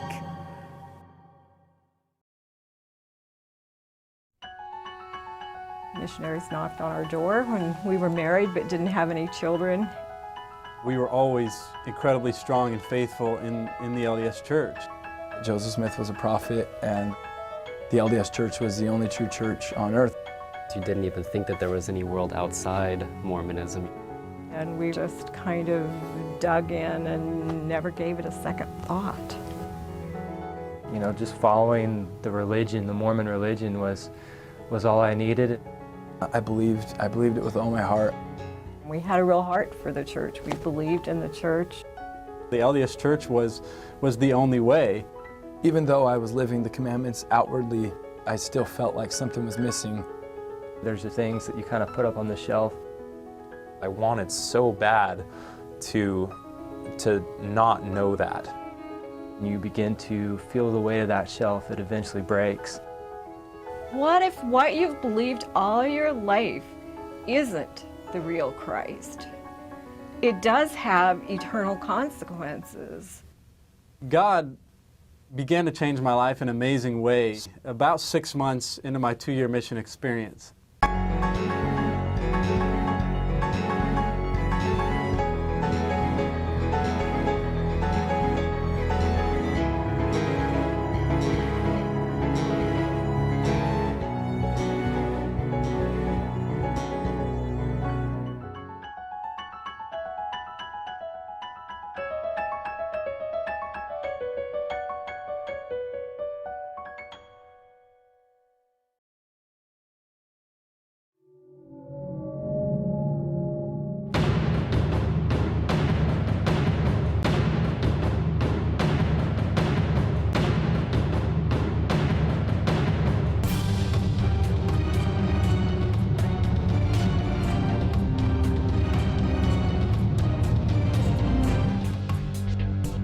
My name is penciled into some missionary's little black book, and they are returning this Friday for a chat. I can't do this. Most Christians are torn. They sincerely want to talk to missionaries, but we've always had our reasons, based on misunderstandings and fears, for not opening our doors to them. When you talk to an LDS missionary, you are talking to them when they're exploring and testing their own beliefs. It's absolutely the best time for them to catch a glimpse into your own experience of God's extraordinary grace and love. So won't you be an open door? I've got 5 simple tools I can share with you that'll equip you for this. Ooh, I like the sound of those. Understanding their prepared lessons is one tool. Another tool would be understanding the big picture of their plan of salvation. The next tool would be learning a few simple questions that a thinking investigator really ought to ask. And then you need to know how to express your personal experience with Jesus in a way that will make sense to them. This is really gonna work, right? Oh, absolutely. Your whole attitude will do a 180 by Friday. I promise.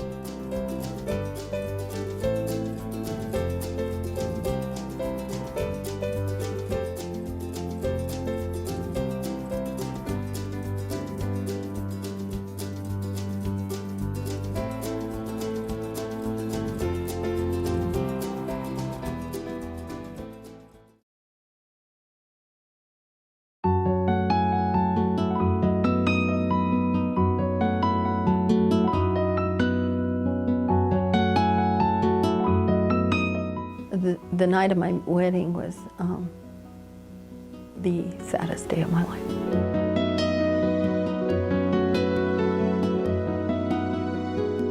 Every day you worried and wondered if you would ever make it, if you could ever work hard enough to be worthy of heaven.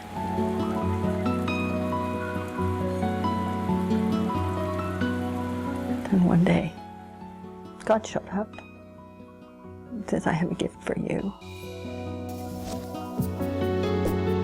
Will you receive it?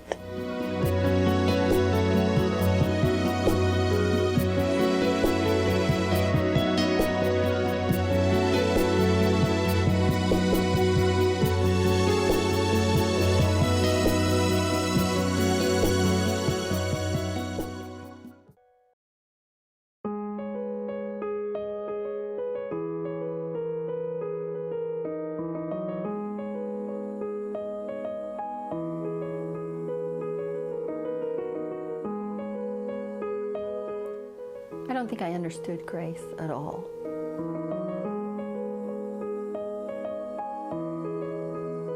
Honestly, I never knew what grace was.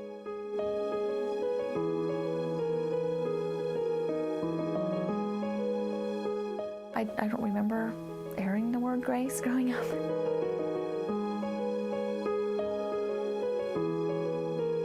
Grace was an unknown kind of vague thing out there that people threw around, and The only thing I knew about grace was it was a blessing you said before a meal or someone's name. and I didn't really understand what it really meant. It never really applied to my life growing up.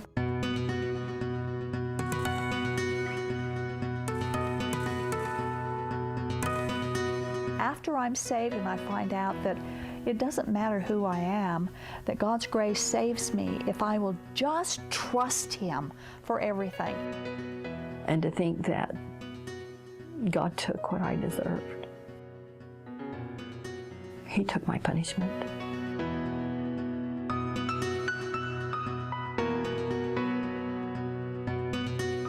And He gave me what I don't deserve.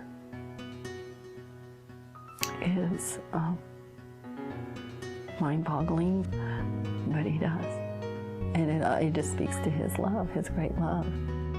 So I found out in my reading that we're saved by grace, not by works. And it's those 3 words, not by works, that threw me up on the ceiling. You had to peel me off. I couldn't believe it wasn't by works. It's just an amazing concept when everything is performance-based and you're always failing. You're always living with shame. You're always living with I've got to do better, I've got to do better. When you're saved by grace, and grace is receiving what you don't deserve, and we know we don't deserve it, we know we're not worthy, but God does it anyway. I tell you, people, it's the greatest love story ever told, and I just weep with gratitude. Every single day, I thank God for my freedom. I thank God for the truth. I thank God that I have been given the keys that unlock the prison doors. And grace is something that gets me through all those things that I think I can't get through. There is power in knowing the truth. Know the truth, and the truth shall set you free. And if God sets you free, you are free indeed. And I am free because Christ has set me free. Undeserved favor, a free gift from God, something He just gives me without, that I didn't deserve or earn or anything, and He just gives me His grace.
I'll talk about that later.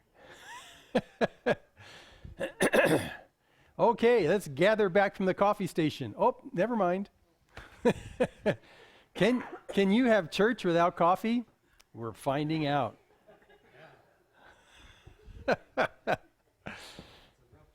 Didn't the first century church have coffee? Of course. Or they had some kind of, I don't know, Middle Eastern equivalent. I don't know. So just some quick coronavirus stuff while we're waiting for someone to come back in the room. I mean, you shouldn't touch your face, right? So when I adjust my glasses without touching my face, I have to go like this. So if you see me doing that, I'm not doing an elephant imitation. I'm actually adjusting my glasses. So you don't want to touch your face because you just don't know where your hands have been. That's the problem. And even though in here, before you all came this morning, we Dorothy and Laura and Laura and Dorothy, they went through all the hard surfaces with disinfectant wipes. So if you happen to come in and see a hard surface and go, hey, how are you today? Your hand is going to be clean because we cleaned that table. But the table's not if you didn't clean your hands when you came in. So that's the whole deal. So just don't touch the table, don't touch things, don't touch your face, because your face is where it's a chief place of stuff. And an air transmission is possible, but only if someone who's infected coughs or sneezes. I mean, this virus doesn't just come out of you and have wings and fly around. They actually have to take a trip on the little bead of juice that comes out of your lungs, and that little mist comes out in the air when someone coughs, and then eventually the gravity overcomes it and it settles down onto the hard surfaces. So that's why you have to kind of be careful about that. But a good tip, if someone near you coughs and doesn't trap it, right, but they're somewhere near you, hold your breath and walk in the opposite direction, because this cloud goes up right between you. You don't have to breathe that. Hold your breath and go the other way. So, I mean, there's lots of ways. That doesn't always work, but that's not a bad rationale if you realize when someone coughs into the air, there's a mist there. Don't go sucking it all up.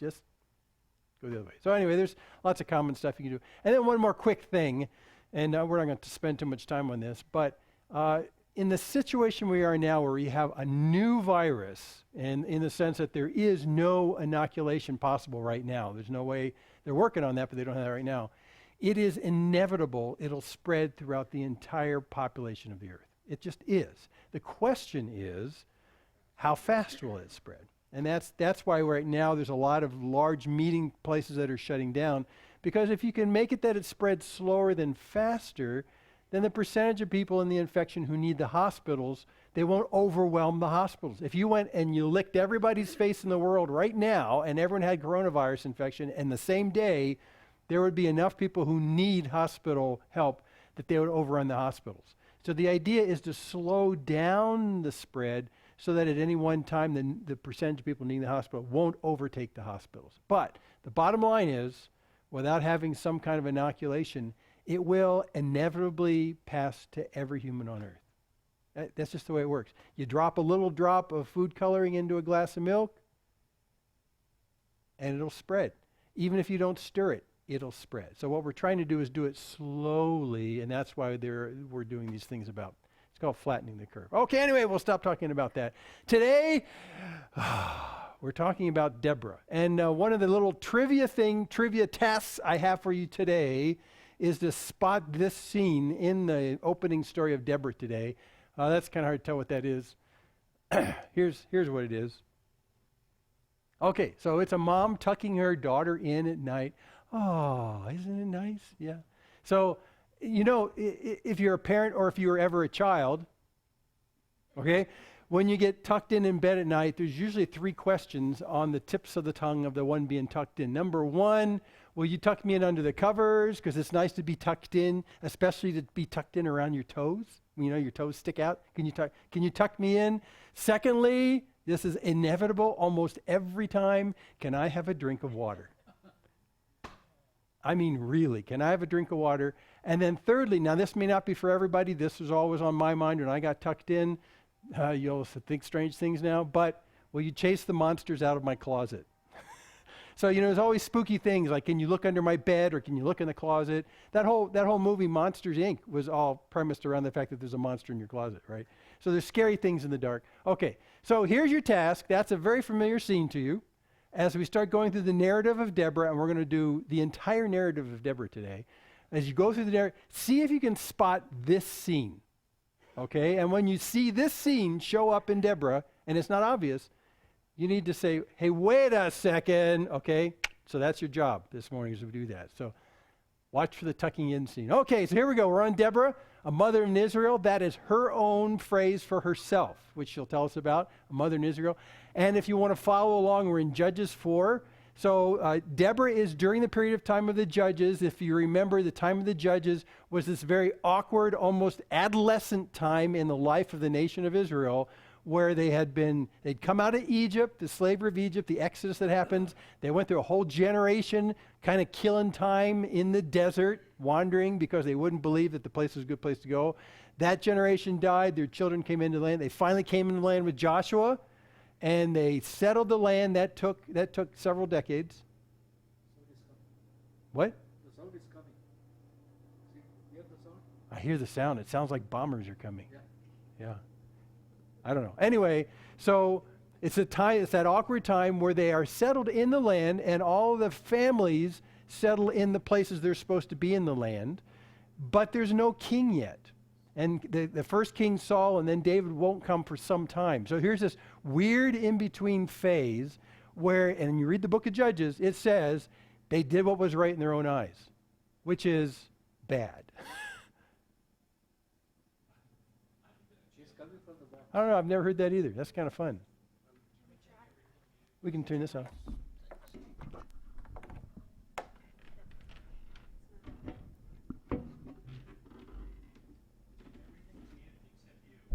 Sounds like a motorcycle's idling outside the door. Well, forget about it. We'll act like it's not there.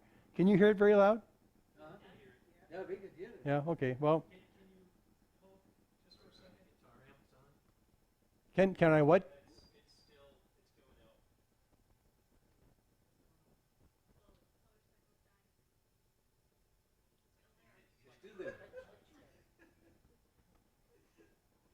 Pray for the demons in the system. I don't know.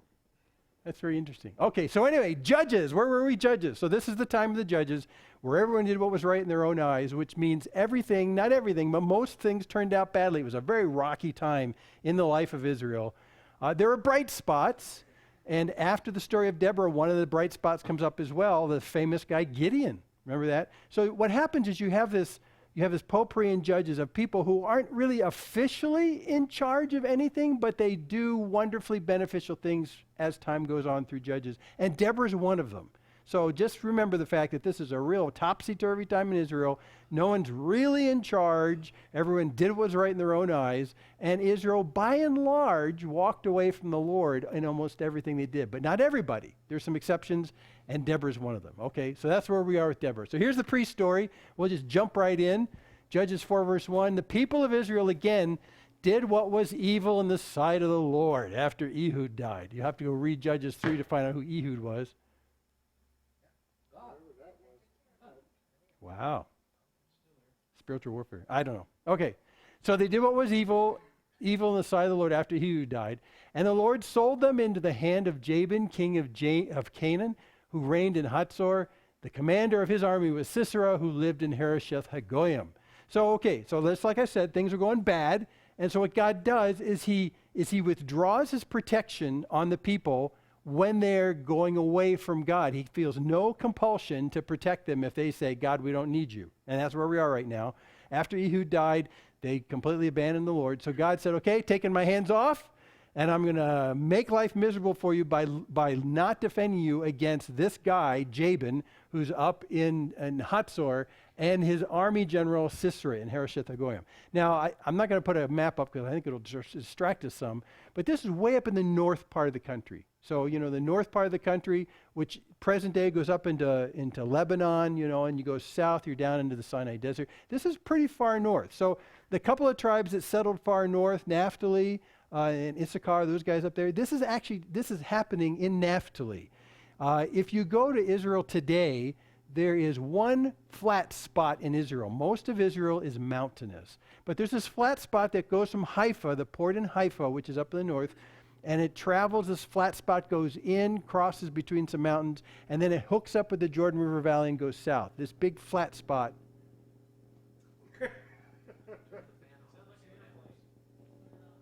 Wow, that's really something. Fixed it. So there we go. Okay, so there's this flat plain that goes from the coast up at Haifa today, connects with the Jordan River Valley and goes south. That's the only flat spot in the country. And because that's the flattest part between the Mediterranean and going south, that's where almost all the traffic went, from Haifa today, this flat spot, and then south.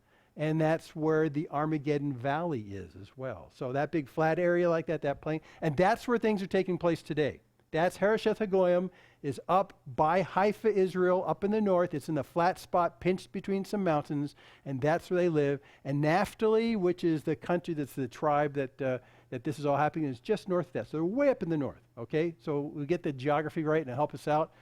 Then the people of Israel cried out to the Lord for help. Help us!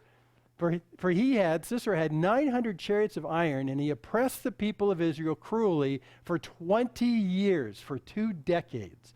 So this is how long the Lord has let these people go and be afflicted by Jabin and his general Sisera. 2 decades they've been dealing with these guys. And now why are these guys such a problem? These are the old Canaanites that didn't get fully pushed out when Joshua came in the land. There's a little hot pot right there. I was going to say a hot pocket. Hot pockets, yeah. There's a little hot spot right up in the north up there. And these guys didn't get pushed out. And now they're causing trouble. And they're causing trouble for 2 decades. And they can overwhelm and keep their position there because they have 900 chariots. Now, if you know chariots, are chariots flat ground or rugged ground devices?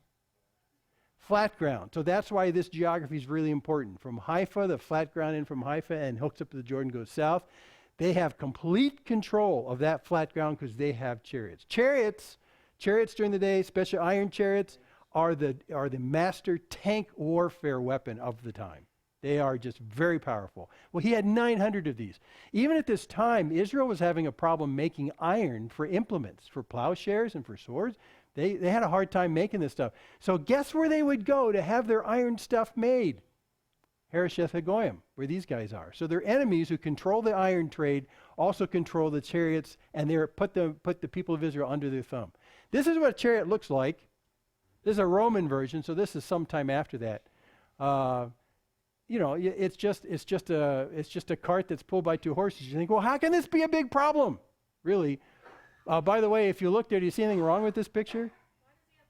He's got 4 legs, because there's actually 2 guys in the chariot. Okay, there's 2 guys in the chariot. That was just a camera angle problem right there. 2 guys in the chariot, and as the front guy drives, the back guy kills people. Oh, see, this is pretty cool. So if you're in a big flat plain and you're going to try and take out all the soldiers on the other side, you just charge your chariots in there. The guy in front steers the horses, and the guy in the back either has a spear or a sword, and as people come close, he's just kind of whacking them off. And there's no way that the people on the ground can do very much. I mean, they can say, okay, I've got my sword, I'm waiting for him to come, just like a baseball game, and I'll take off his head when he comes by. You can't do it fast enough. Plus, if their chariots are like some of the Assyrian chariots, which we think they are, they had extra things attached to the hubs of the wheels. And what they would put on there, they called them scythes. They're like the scythe you use to harvest grain and stuff like that, cut stuff. They were these 2 long daggers that stuck out on the sides. So if you thought on the ground you could take your sword and get one of these guys as they come by in their chariot, you're going to have to deal with these big swords that are tied to the axle hubs. That's the real problem. And many times all they have to do, the guy in back didn't have to hardly do anything. All they had to do was just charge the chariot out, and with these big scythes on the side, just take out whoever's standing on the field. So with 900 chariots, you can command the area no problem. That's what they're doing. So these are problems, and it seems absolutely impenetrable that they'll ever be able to change this. And sure enough, they benefited from 2 decades of abusing Israel because of their power. Okay. So now we get to the core of the story. That was the pre-story. We have the mother, the general, and the plan. Dun, dun, dun. No sound effects. Okay.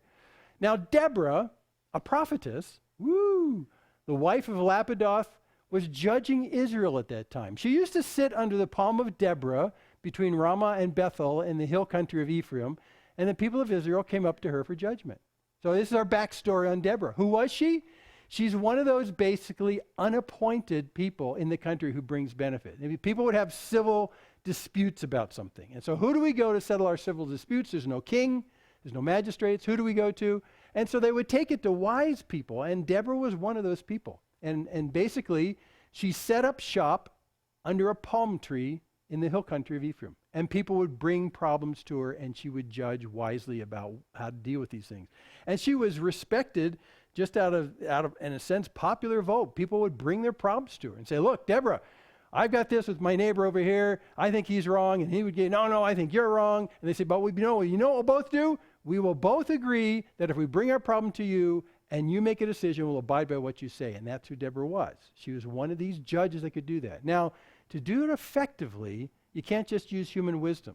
This is one of those issues where divine wisdom helps a whole lot. Like, the Solomon thing about the two moms arguing over the baby, and then Solomon says, well, let's just cut the baby in half so everyone gets equal amounts. Well, okay, that's a bad solution, but that's really a divinely inspired solution to kind of out what the real issues are and who the real mother is.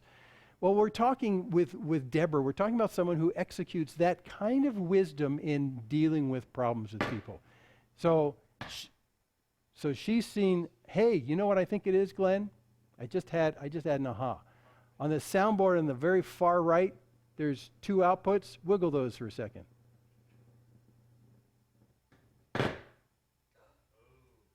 Thank you. If it does it again, just wiggle them again. Electrical engineer. Okay. What? Okay. Yeah, okay. Snap, crackle, pop. Okay. So where were we? So she's a judge in Israel. She's also a prophetess, if you notice that. She had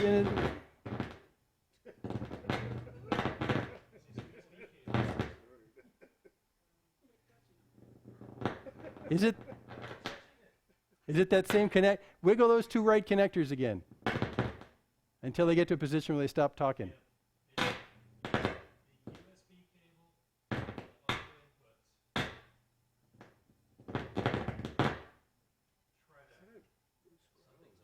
Unplug something. Not me. I know that doesn't do it. Yeah, it's a bad connection over there. Tess, am I there? Okay, we'll keep going. I hate it when the virus gets in your electronics. It's bad. Okay, so this is who she is, and that's an important detail in the story to make things make sense a little bit later on. She's highly respected. She's rendering civil judgments for people who have disputes, and she has a connection with God because she's a prophetess. So all of these things really very unusual. We don't see anyone like her pretty much through the rest of Judges. And even when you get into the time of the kings, she's really quite unique that way. She's not someone who's looking for power and authority. She's someone that people are coming to settle disputes. So that's her. Okay. Verse 6. So she sent and she summoned Barak, the son of Abinoam, from Kedesh Naphtali. Wow, I don't know if we're going to get through this today. Okay, she summoned Barak, the son of Abinoam, from Kedesh Naphtali, and said to him, Glenn's got his hands in the air.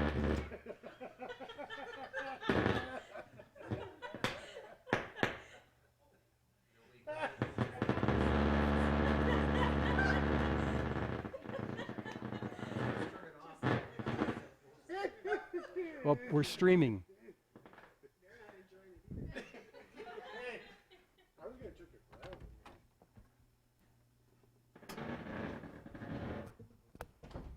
Okay, we're still streaming, but you're not gonna hear me through the speaker. You just have to do it this way. But all right, I think we're still streaming, right? We are. Yeah. Okay, so they can hear. I didn't want them to stop hearing us, so I turned my volume all the way off. So there's nothing in the ceiling anymore. I turned off the amplifier. Okay. All right. Are you with me?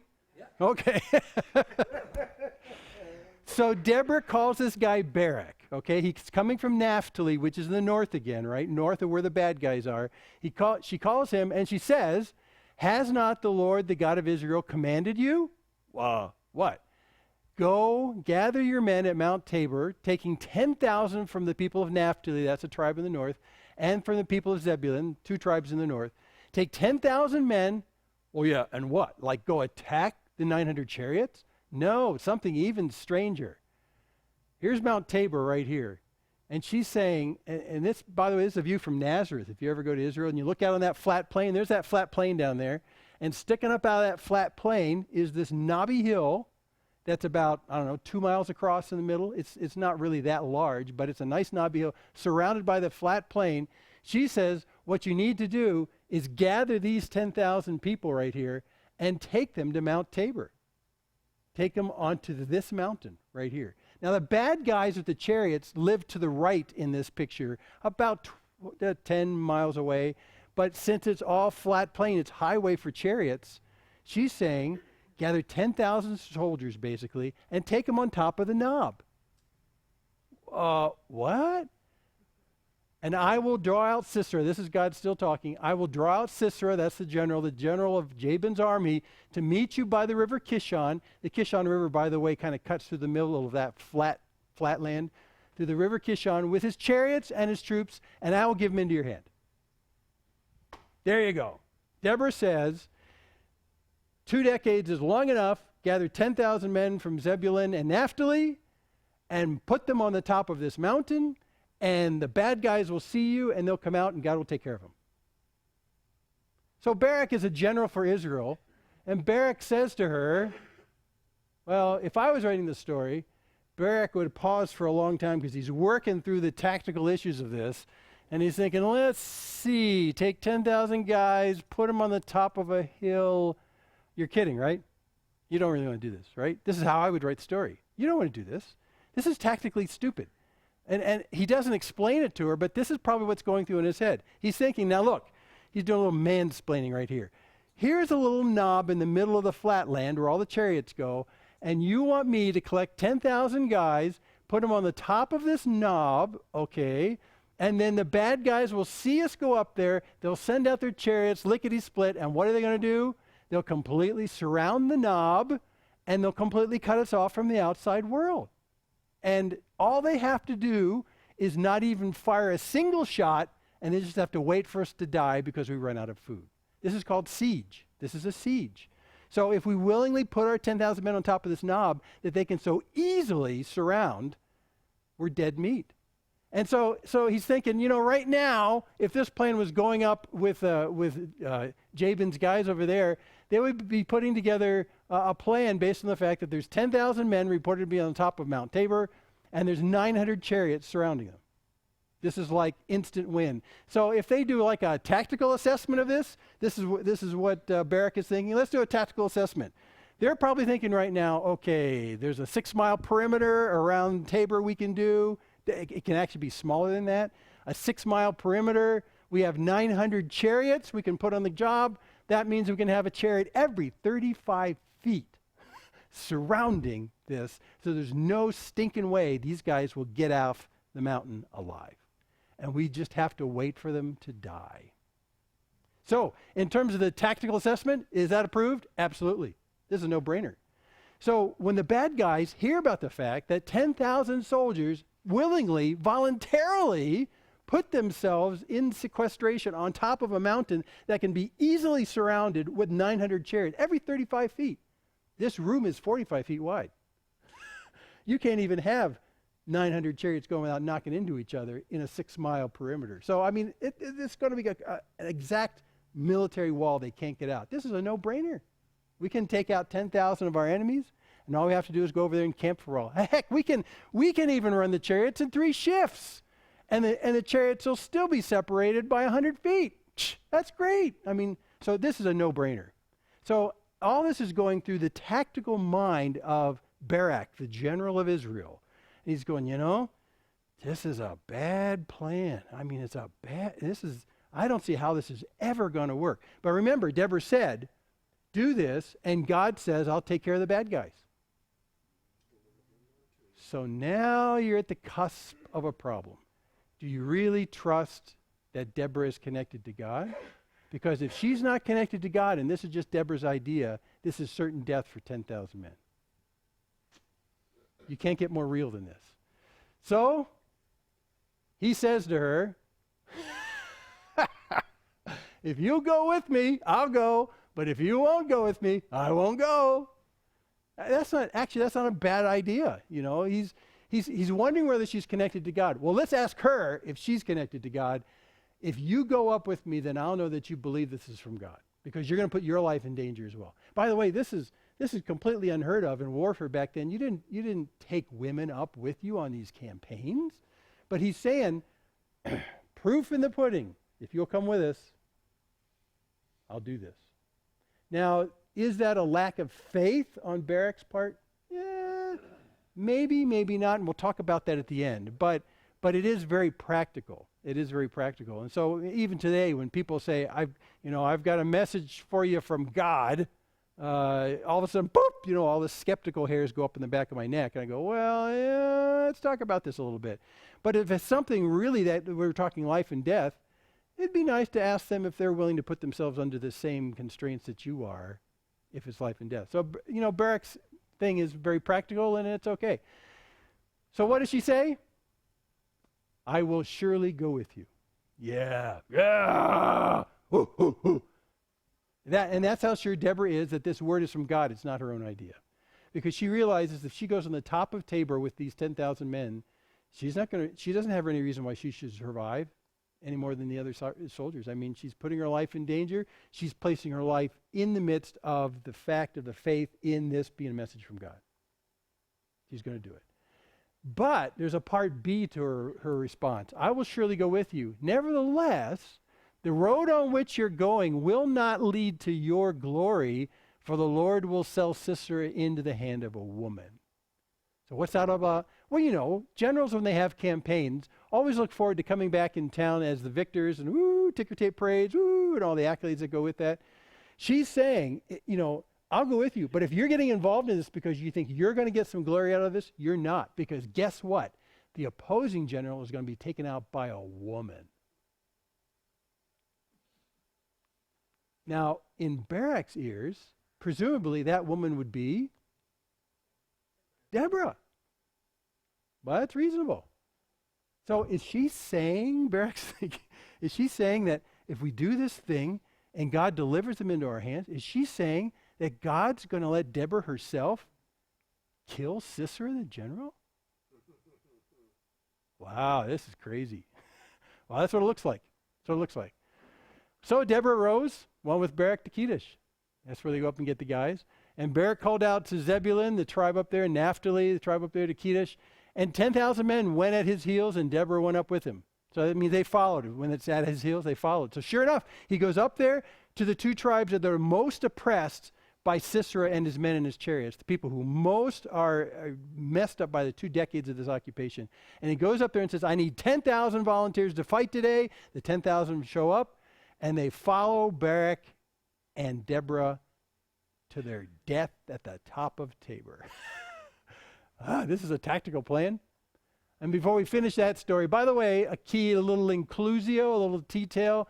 Now, Heber the Kenite had separated from the Kenites, the descendants of Hobab, the father-in-law of Moses, and had pitched his tent as far away as the oak in Za'ananim, which is near Kedesh. Oh, what? Okay, before you say what, too much, let's just back out what the geography is. Do you remember where Moses went when he ran away from Pharaoh's court to try and not get involved in the whole Pharaoh thing before that? Remember where he went? He went off to shepherd sheep in Midian, which is out in the middle of nowhere, over there on the eastern side of the Dead Sea. Way out, nowhere land. That's Midian is where that is. Well, Moses, while he's out there trying to run away from his responsibilities in Israel before the Exodus, he's out there. He marries a Midianite down there, and marries her, and her father is Hobab, and these people are descended from there. So what we're talking about here is that some people who really come from way down here on the eastern side of the Dead Sea have decided they've had it living there, these Midianites, and they lift up and they move away from there, and guess where they move to? Smack dab in the middle of the action for today. Way up here in Naphtali. They've moved up there. So that's what he's talking about. The guy who did that, Heber, the Kenites are the people down there from Midian. They're descendants from Hobab, who was the father of Moses' wife. And they move up to the Oak of Zaananim, which is near Kadesh. So just a little bit of side note to say before we finish the story. Someone who lived way down in Midian as a family moved up into the middle of this hot spot up here. They're really Midianites living in the middle of all this craziness up in Naphtali. Just hold that thought. Yes, hold that thought. That's important. Okay, so here's the battle. This is where we need a good drum roll. Verse 12, when Sisera was told that Barak the son of Abinoam had gone up to Mount Tabor, Sisera called out his chariots, "Hey guys, 900 chariots of iron, and all the men who were with him from Harosheth Hagoyim," that's very near Haifa today, to the river Kishon, that's the drainage in the middle of the flat area. So sure enough, he hears the report about them doing the stupidest thing you could ever think about doing. Take 10,000 men, put them on the top of a little knob that's easily encompassed and you can starve them out. And he goes, "Hey!" And he tells his guys, "Let's go take them out." This is like the sweetest bait you could ever give to a general in the opposing side. The sweetest bait. I mean, there's just no way he's going to get word of this and not say, "We got to do this." I mean, we just got to do this. That's why when Deborah talks about what God says, "I'm going to draw them out by you doing this." Well, yeah, you take 10,000 men and put them on top of a knob that's easily encircled. That's the best bait ever. They're going to come out. They're just going to come out. They wouldn't come out if you put 10,000 men on the field of battle, but they'll come out if you take those 10,000 men and put them in a vulnerable spot at the top of a hill. He just can't stop himself. So he calls them together. They decide to go out. Now, they come out, and Deborah and Barak are on the top of Tabor looking out towards where these guys are coming from. And Deborah says to Barak, "Up, or look, for this is the day in which the Lord has given Sisera into your hand. Does not the Lord go out before you?" So you're making a movie of this. And there's 10,000 men on top of this knob. And Deborah and Barak are waiting for some action from the bad guy. They can see all the way down this flat valley. All the way down this flat valley. They know where the guys live at the end of that flat valley. And they're watching, and they're watching. And sure enough, 900 chariots come out of Harosheth Hagoyim and start aiming towards Tabor. This is what they're seeing. And as soon as they see these chariots coming, Deborah says, "Hey, go take them." What? Yeah, go take them. Look, there they are. Go take them. Psst, there you go. There you go. You've seen the chariots. Doesn't the Lord go out before you? We're missing some details here, but she says this is the time. Maybe you need to go attack. We need to do it. We need to come off the mountain and go attack. Well, they're sitting ducks if they go on the flat ground where the chariots are. But Deborah says, "Look, now's the time." Well, we don't know what she's seeing when she says, "Look." Actually, we will next week. It'll take a little bit of detective work to come with it. But she says, this is the time. So she tells Barak, she advises Barak, the wise general, that you need to attack. So Barak went down from Mount Tabor with 10,000 men following him, and they were all massacred on the field of battle because they had chariots. No. And the Lord routed Sisera and all his chariots and all his army before Barak by the edge of the sword. How? Well, the Lord did it.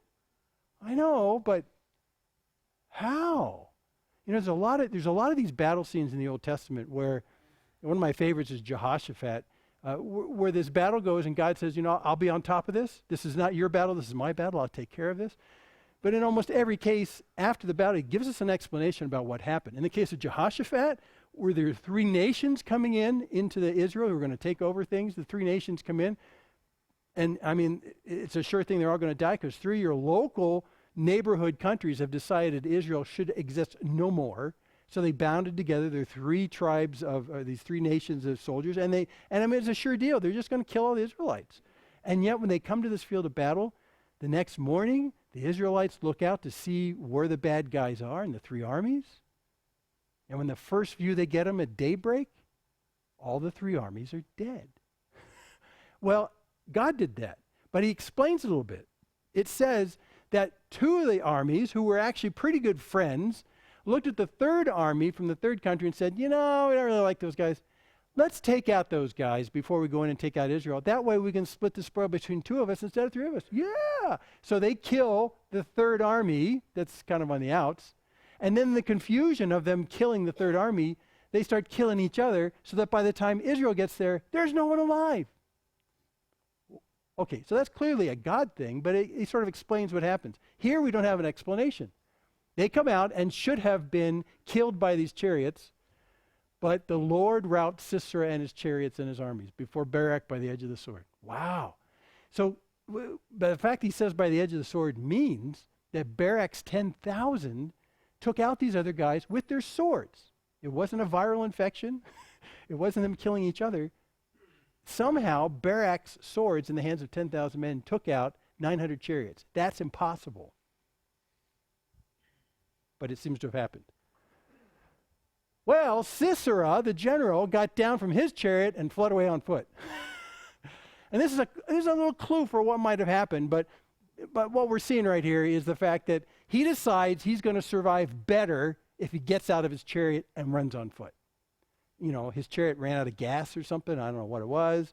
I mean, his horses might have been killed. I don't know what it is. He might have broken an axle. Yeah, I don't know. But the general himself goes off and runs off on foot. Now, if I was General Sisera and I had to abandon my chariot, I'd go to one of my guys who has one of the 900 chariots and say, get out of the chariot, that's mine, and get in that chariot and start going. But that didn't happen either, which sort of suggests either the chariots were too far away from him to do that, or there was something wrong with those chariots too. It's a very odd thing. So Sisera abandons his ultimate weapon of war, the chariot, and goes off on foot, putting himself on equal footing with the soldiers of Israel. The guys are going to be a sitting duck. But he goes off and he runs. He just runs. Well, Barak pursued the chariots and the army to Harosheth-Hagoyim, that's where they came from, which is up near Haifa today, pursues the chariots back to where they came from. He chases them back to where they came from, and all the army of Sisera fell by the edge of the sword, not a man was left. So they chased, the chariots turned-tailed and ran back to Harosheth-Hagoyim. Why? 10,000 men? But against 900 chariots? I don't think so. They turned tail and they ran back the other way, and they chased them down and overtook them and killed them all. No, horses pull the chariots. How can men on feet chase down the chariots and kill everybody? This is impossible. It's impossible. And if you're versed in that century of how warfare goes, this story is more implausible by the minute as you read it, because here it says, not only did the chariots get away, they didn't get away. They turned back towards home, and they got overtaken by the soldiers on foot. This can't happen. So clearly God's hand is in this, but I would like to have more information because this is so implausible. By the way, if you ever go to Israel, you have to see the scene of this. Every time we've been, I go to a certain place there, and you can look out across that big flat plain. You can see Mount Tabor way off there in the distance, that little knob. And the plane comes toward you where you're here. And then you can look off to the left, and you can see Harosheth-Hagoyim, which is by Haifa today. You see this big flat plain, and you can just see these chariots coming out of Harosheth-Hagoyim and going across this plain, all in full view of Nazareth, by the way. It's on a hillside right there. You can look down and see the whole thing going on, and out toward Tabor. I mean, it's electrifying. So I had a big dispute with my Israeli guide last time we were there about this, but I won. Okay, so not a man was left. Well, General Sisera, who went off on foot, he snoozes. So Sisera, end of the story. Sisera fled away on foot to the tent of Jael, or if you want to say it right, Yale. Okay, it sounds like Yale University. To Jael, the wife of Heber the Kenite. Oh, remember Heber? He's the guy that came up from Midian. He's not really Israeli. He's like from out in the desert where Moses was tending sheep. Okay, goes to the wife of Heber the Kenite for there was peace between Jabin the king of Hatzor and the house of Heber the Kenite. So what we thought was a stupid detail before is the fact that these people way down here in the southeast, on the eastern side of the Dead Sea, the Kenites, had some kind of truce with Jabin up in the north and all of his troops. So when Sisera's on foot and he finds out that this little enclave of Kenites up here is here, that's safe ground. They're not Israelites. So Sisera's on foot and figures maybe I can find refuge with these people because they're not Israelites. That's why it was important.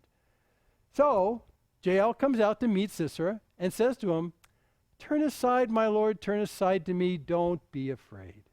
Okay, this is good news to Sisera. He's been running a long time. He's run out of the plains where the battle took place and probably ran very far north and up into some mountainous areas. I mean, the guy's tired. He's looking for refuge. This is a safe tribal camp. And she comes out of the tent and says, you can come here. Sisera is very happy. So he turned aside to her into the tent, and she covered him with a rug. Yes. And he said to her, please give me a little water to drink, for I am thirsty. So she opened a skin of milk and gave him a drink and covered him. What's he going to do next? And he said to her, stand at the opening of the tent, and if any man comes and asks you, is anyone here, say no. That's the monster part. If bad things come, will you chase them away? It's a really eerie kind of mother situation going on right here, because he comes in looking, I know, it's just odd. It gives you like a, He comes in looking for a safe place. She says, here, lie down here, I'll tuck you in. She tucks him in. He sticks his head out from underneath the rug and says, can I have a drink of water? And she says, sure, you know what? I'll give you some milk. Oh, it's a very motherly thing to do. I'll give you some milk. And then as he's tucking in for the last time, he says, well, can you do one more thing? Can you check out the door, make sure that no bad guys come? Yes, I can. This is why it's creepy, because this is a very motherly scene. Until what happens next. But Jael, the wife of Heber, took a tent peg and took a hammer in her hand. Cue creepy music is not in Judges 4, but that's where you cue the creepy music. So he's under the rug, he's tucked in, he's had his warm milk for the night, and she saunters over, she picks up a tent peg, because after all, she's a pioneer woman. She probably put the tent pegs in that tent herself and hammered them in with her own hammer. She grabs a tent peg and she grabs a hanger, and she went softly to him, and she didn't kiss him on the forehead goodnight. She drove the peg into his temple until it went down into the ground while he was lying fast asleep from weariness. See, that's where this is creepy. Because there's this wonderfully warm, welcoming, motherly scene. And then she creeps on him so as not to rouse him. Grabs her tent peg. Grabs her hammer. Kind of stands over where he's laying underneath this rug. Slowly, so as not to rouse him, brings the tent peg onto the side of his head. And whack! But right through his head and into the ground beneath. What? What? Just wrecked that whole motherly scene. Oh, and by the way, the writer of this episode right here is not sure if you get exactly what the consequences of that action was. So he says very clearly, he died. I just love this. Well, yeah, I guess so. I mean, it didn't just glance off his head. It went through his head into the ground. Of course he died. So he died. Well, behold, as Barak, the Israeli general, was pursuing Sisera, Jael went out to him and said to him, hey, come and I'll show you the man you're seeking. And so he went into her tent, and there lay Sisera dead with the tent peg in his temple.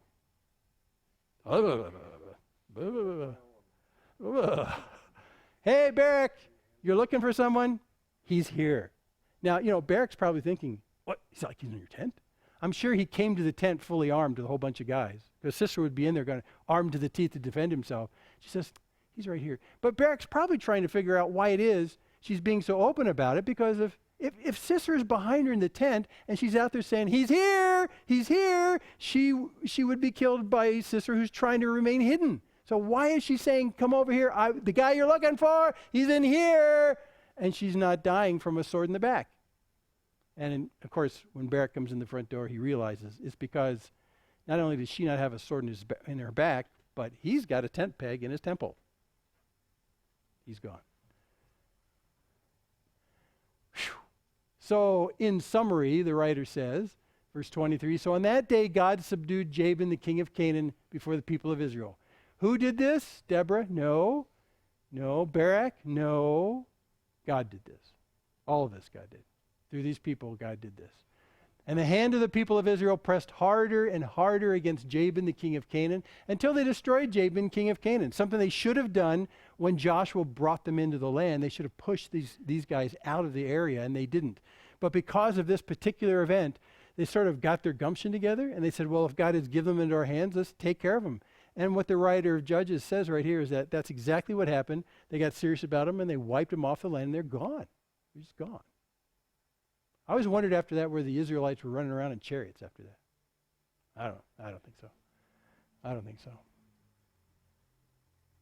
Well, that's the end of chapter 4. That, in fact, is the entire story of Deborah.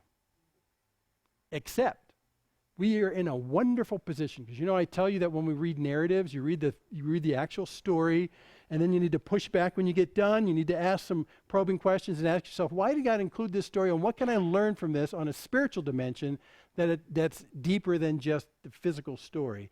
And so this is where you kind of push back from your desk and you think for a second, go, no, so what does this all mean? Well, it turns out that to help you in that process, they wrote chapter 5. So we're going to look at chapter 5 next week and the week after that. Chapter 5 isn't a commentary on the narrative you saw. It's a song. They wrote a song about this entire event. They wrote a song about Deborah and about Barak and about Mount Tabor. And they even included in the song Jael. I mean, it's what? So they wrote a song. And in that, so we'll look at that song next week in chapter 5. It is a commentary in a way, but it's really explaining and highlighting what God had done in more detail. And so we're going to use that as a jumping off place for the next 2 weeks to draw more conclusions about the whole story that you've heard the whole thing this morning. That's all the narrative. There's no more narrative after this. In fact, after you read the song in the next chapter, and we'll look at that for the next 2 weeks, the chapter after that is our favorite story about Gideon. So this is all you're really going to get about the narrative of Deborah and Barak and Sisera and Jabin, all those kind of guys. So we're going to look at that then. But before we do that, since this is mostly set up for the next 2 weeks, next time we'll look at that song. It's in Judges 5. You can read ahead if you want, because now that you know the entire narrative, the song in the next chapter will make a lot of sense to you. I mean, you'll start piecing together wonderful things as a result of that. So we'll look at that, and we'll draw most of our conclusions over the next 2 weeks as we look at that song. But before we do that, there's a couple of questions after this narrative that rise to my head, and probably yours at the same time. Here I am scratching my chin about it. How were 900 chariots defeated? I mean, really?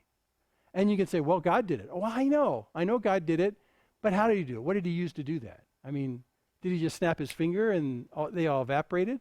No, that didn't happen, because we know that a lot of the chariots turned around and they went back to Harosheth-Hagoyim where they came from. But even in their going back to Harosheth-Hagoyim, they were overtaken by guys on foot. So there's a lot of questions I have about this. And I'd love to answer these questions, because tactically speaking, the narrative is just so incredible and impossible. I'd like to know how God did this. Did he just cause confusion? Did he do like Jehoshaphat's enemies and they killed each other? No, we don't have any sense of that. So I would like to know. But what we're going to have to do is take that question, and we're going to have to wait till next week in the song, because the song has some incredible things in it that lets you know exactly how God did this. It's really cool, okay? Well, you'll have to wait for the song. But instead of waiting for everything from there, I'll ask one exit question right here. This is the exit question that I think is worth pondering right now, because you know the story. Why in the world would Barak trust Deborah? I mean, really, why? And you could take the easy answer, which was, well, he's a man of God, he's a man of faith, and so he's just, doing what God says. But that's, no, it's more than that. Because the question is, even though he may have been faithful to who God was and believed who God was, why would he believe that Deborah, a woman, is speaking for God? That's the biggest question. Why would, and not only say, yeah, well, whatever, Deborah, and then not do anything, but actually endanger the lives of 10,000 men. And in fact, when he goes up in the north to Naphtali and Zebulun, to the tribes of the north, he says to them, okay, I need 10,000 volunteers to fight. And you know what their first question is going to be? Okay, so what's your plan? And he's going to have to say, well, we're going to go up and sit at the top of Mount Tabor. And they're going to go, hey, never mind. So where did you get this stupid plan, Barak? from her. And then he's going to have to explain to them that Deborah is speaking for God. Yeah, so why would he believe? Why would he believe her? Toss out a few. Why do you think he would actually do this? Why would he believe Deborah? What basis does he have to believe Deborah? And to such a degree that he's willing to put all these lives in danger and even ask for other people to sacrifice. Why would he believe Deborah? And why would they follow him? Well, presumably he has some reputation as a general in Israel. He probably had a reputation until he told them what the plan was.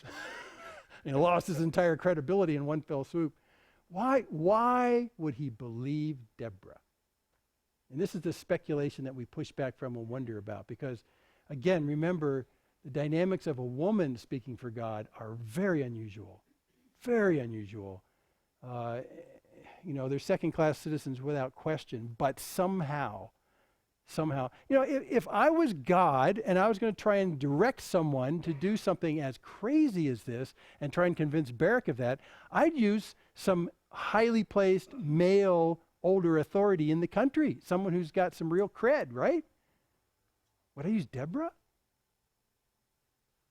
So why would he believe? Well, there's two things rise pretty quickly. First, she probably demonstrated this transcendent wisdom, this wisdom from God as a judge. So remember, she's got decades, presumably, decades of influence in the communities right there, wisdom that can only come from God. She's got a track record, which is why they gave us her track record at the beginning of the story. She's got a track record, and that track record would say to all the people in the area, this woman somehow has a connection with God that allows her to make decisions as a judge that are extraordinary and better than everyone else. And that's why everyone comes to her. And she actually takes her folding chair in the morning, opens it up at the base of this palm tree, and people just come to her. It was so famous that the palm tree was called the palm tree of Deborah.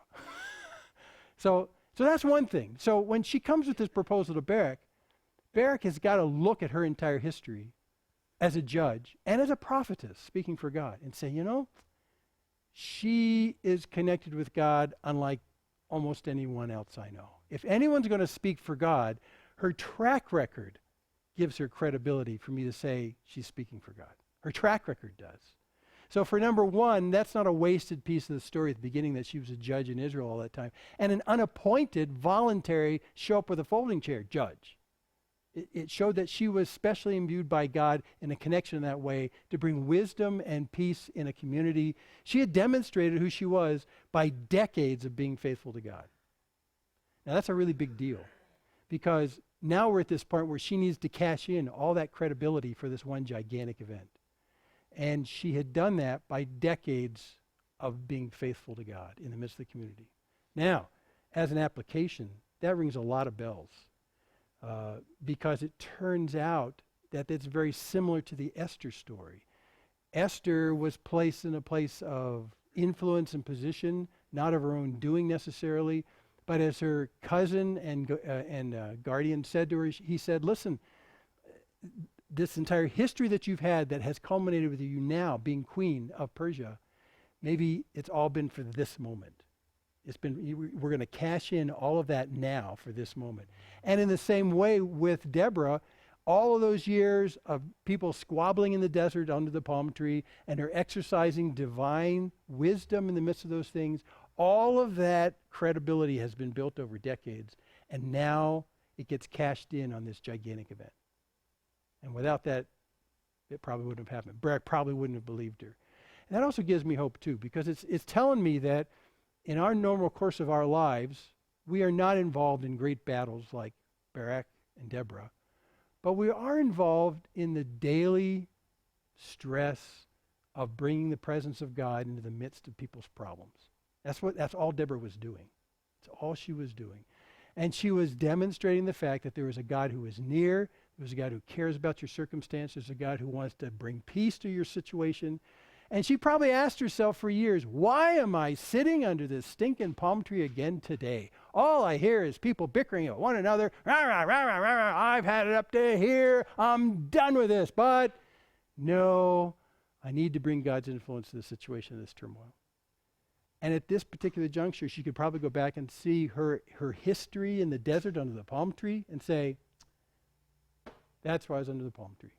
So at the moment when Barak had to weigh my credibility, he could look at those decades of faithfulness and say, oh, well, she's a woman of God. I'll trust what she says. So in the essence of how God uses you, be faithful in the immediate, wherever he's placed you. Be faithful in the immediate in terms of bringing God's influence into the immediate of wherever he puts you. And it can be in front of whiners. Can't look at people when I say that. I mean, it can be burdensome. But God will use that history and he'll cash it in for his purposes. He does, even though it looks like it's purposeless to you. So that's one thing. I think that's one reason why he trusted her. You know, the other one was, this is pretty obvious, she was all in. She was all in her trust in God. She said, I'm going with you. I will place my life in danger along with you. That was a gigantic influencer on Barak, I have to believe. You know, she's not just spouting off stuff because she thinks she's really hot stuff. She's saying, this is what God is asking us to do, and I believe this so much, I will go with you, and if it's not the word from God, I'll die with you. Well, that's very influential with someone like Barak. And there's an aspect of that in our lives as well, where we have to enter into the lives of other people. And when we enter into them and we ask God to work through us and what they're doing, we have to be willing to place ourselves in their shoes and in their context. And in their context. And in the process of doing that, what we do is they tell us, you're with me. And what you're saying to me, I believe more because you are willing to place yourself in the same thing I'm doing right here. You're walking with me through all this. You're not just taking some kind of nice piece of advice and you're casting it out and saying, well, God, I hope that works out. Bye. That's not what Deborah did. She said, this is what God is saying, and I'm coming with you. We're doing this together. And that has a really close tie to when we do that with other people as well. They need to understand both not just the admonitions that come from the Lord and the wisdom that comes from the Lord, but they really need to know that you're willing to walk with them as they work through that admission. That's a really big deal. It personalizes that. We all too often fall into this position when we say, I know what's wise, here I will dispense it to you, and now I'm separated from you. You take that, all you were asking for me was wisdom. You weren't asking for me to be involved. No, you need to be involved as well. And so she said, I'll be involved to the point of death. So I'm proving that this is coming from God because I'm putting myself in danger. So those are probably the two big ones. You can probably think of other reasons why Barak would trust her, but in the story, in the narrative, just the naked narrative all by itself, it does not make any sense that he would trust her and do this, especially if he's in charge of raising an army and explaining to them why this plan is going to work. So I have to believe, although it doesn't tell us, that when he went up to Naphtali and Zebulun and he was looking for 10,000 volunteers, people who had been hounded and oppressed by these chariots for 2 decades, it cut off their connection in the north from their cousins in the south. 2 decades. I have to believe that when he would talk to them, he'd say, well, listen, I know this is a crazy plan, but this is from God. And God's got this battle, and he'll take it. And that was the convincing story he gave to the volunteers. This is God's plan. I know you look at it from a human perspective and say, this is nuts. But this is God's plan. Oh, yeah? How do you know this is God's plan? Deborah, the respected woman of Israel, with the credibility from decades of bringing benefit to people here. She's connected to God. She's a prophetess. God gave her that word. She gave it to me. I believe it. Let's do this. Let's obey. And that's how it works. So in the end here, Barak trusting Deborah is one of the biggest quandaries of the entire story, actually. But I think that God had laid enough credibility issues at the feet of Barak. He says, well, this is sort of not a no-brainer, but everything hinges on her spirituality and her connection to God. And you can increase your credibility in people's lives when you talk about issues or bring advice by just living the normal Christian life today for decades. And that changes in terms of people's minds about your credibility. There's a real sense in which people who are in chaos, who don't know the Lord, who are casting back and forth, who really are in a bad way, they're looking for some kind of stability in the sphere of people that they touch with. And 9 out of 10 people that they're in contact with are struggling with the same kind of instability problems.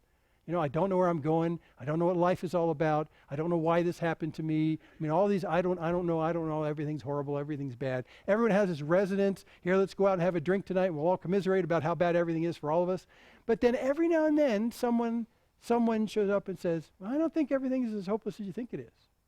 I think there's more going on than meets the eye. Do you know anything about who God is and what his loving kindness is for you? And in the midst of that, there's such a huge contrast that people who will listen to you when you say that, and they'll say, you know, I tend to believe what you're saying because I've seen the track record of your life the last couple decades. All that stuff that was mundane, seemed like it had no point. They'll put those together like Barak said, and they'll say, there's something going on here that I have to listen to. Well, that's how God uses us in the context of what we do, by us just being faithful on a daily basis with wherever we are, whatever's in your hands, what's on your plate right now. That's what Deborah did for 2 decades, and that was the key to help Barak do this thing. Sounds kind of mundane, but it's real. Okay, next week we'll look at the song, and you can read ahead if you want. It's in Judges 5, and we won't sing the song because we don't have a recording of it. But this Be Thou My Vision we're going to close with, because this is very much the case. It's not what's in the physical narrative that changes everything. It's what's in the invisible narrative that changes everything. God is at work through all of this. God's the one who's orchestrating all of this. And he's the one who finally heard the cries of his people, from whom he released his defense from Jabin and Sisera. And now as they cry out for help, he listens and he comes back and he re-engages on their behalf. He is the one who actively makes the story of Deborah and Barak happen. Has very little to do with Barak, has very little to do with Deborah.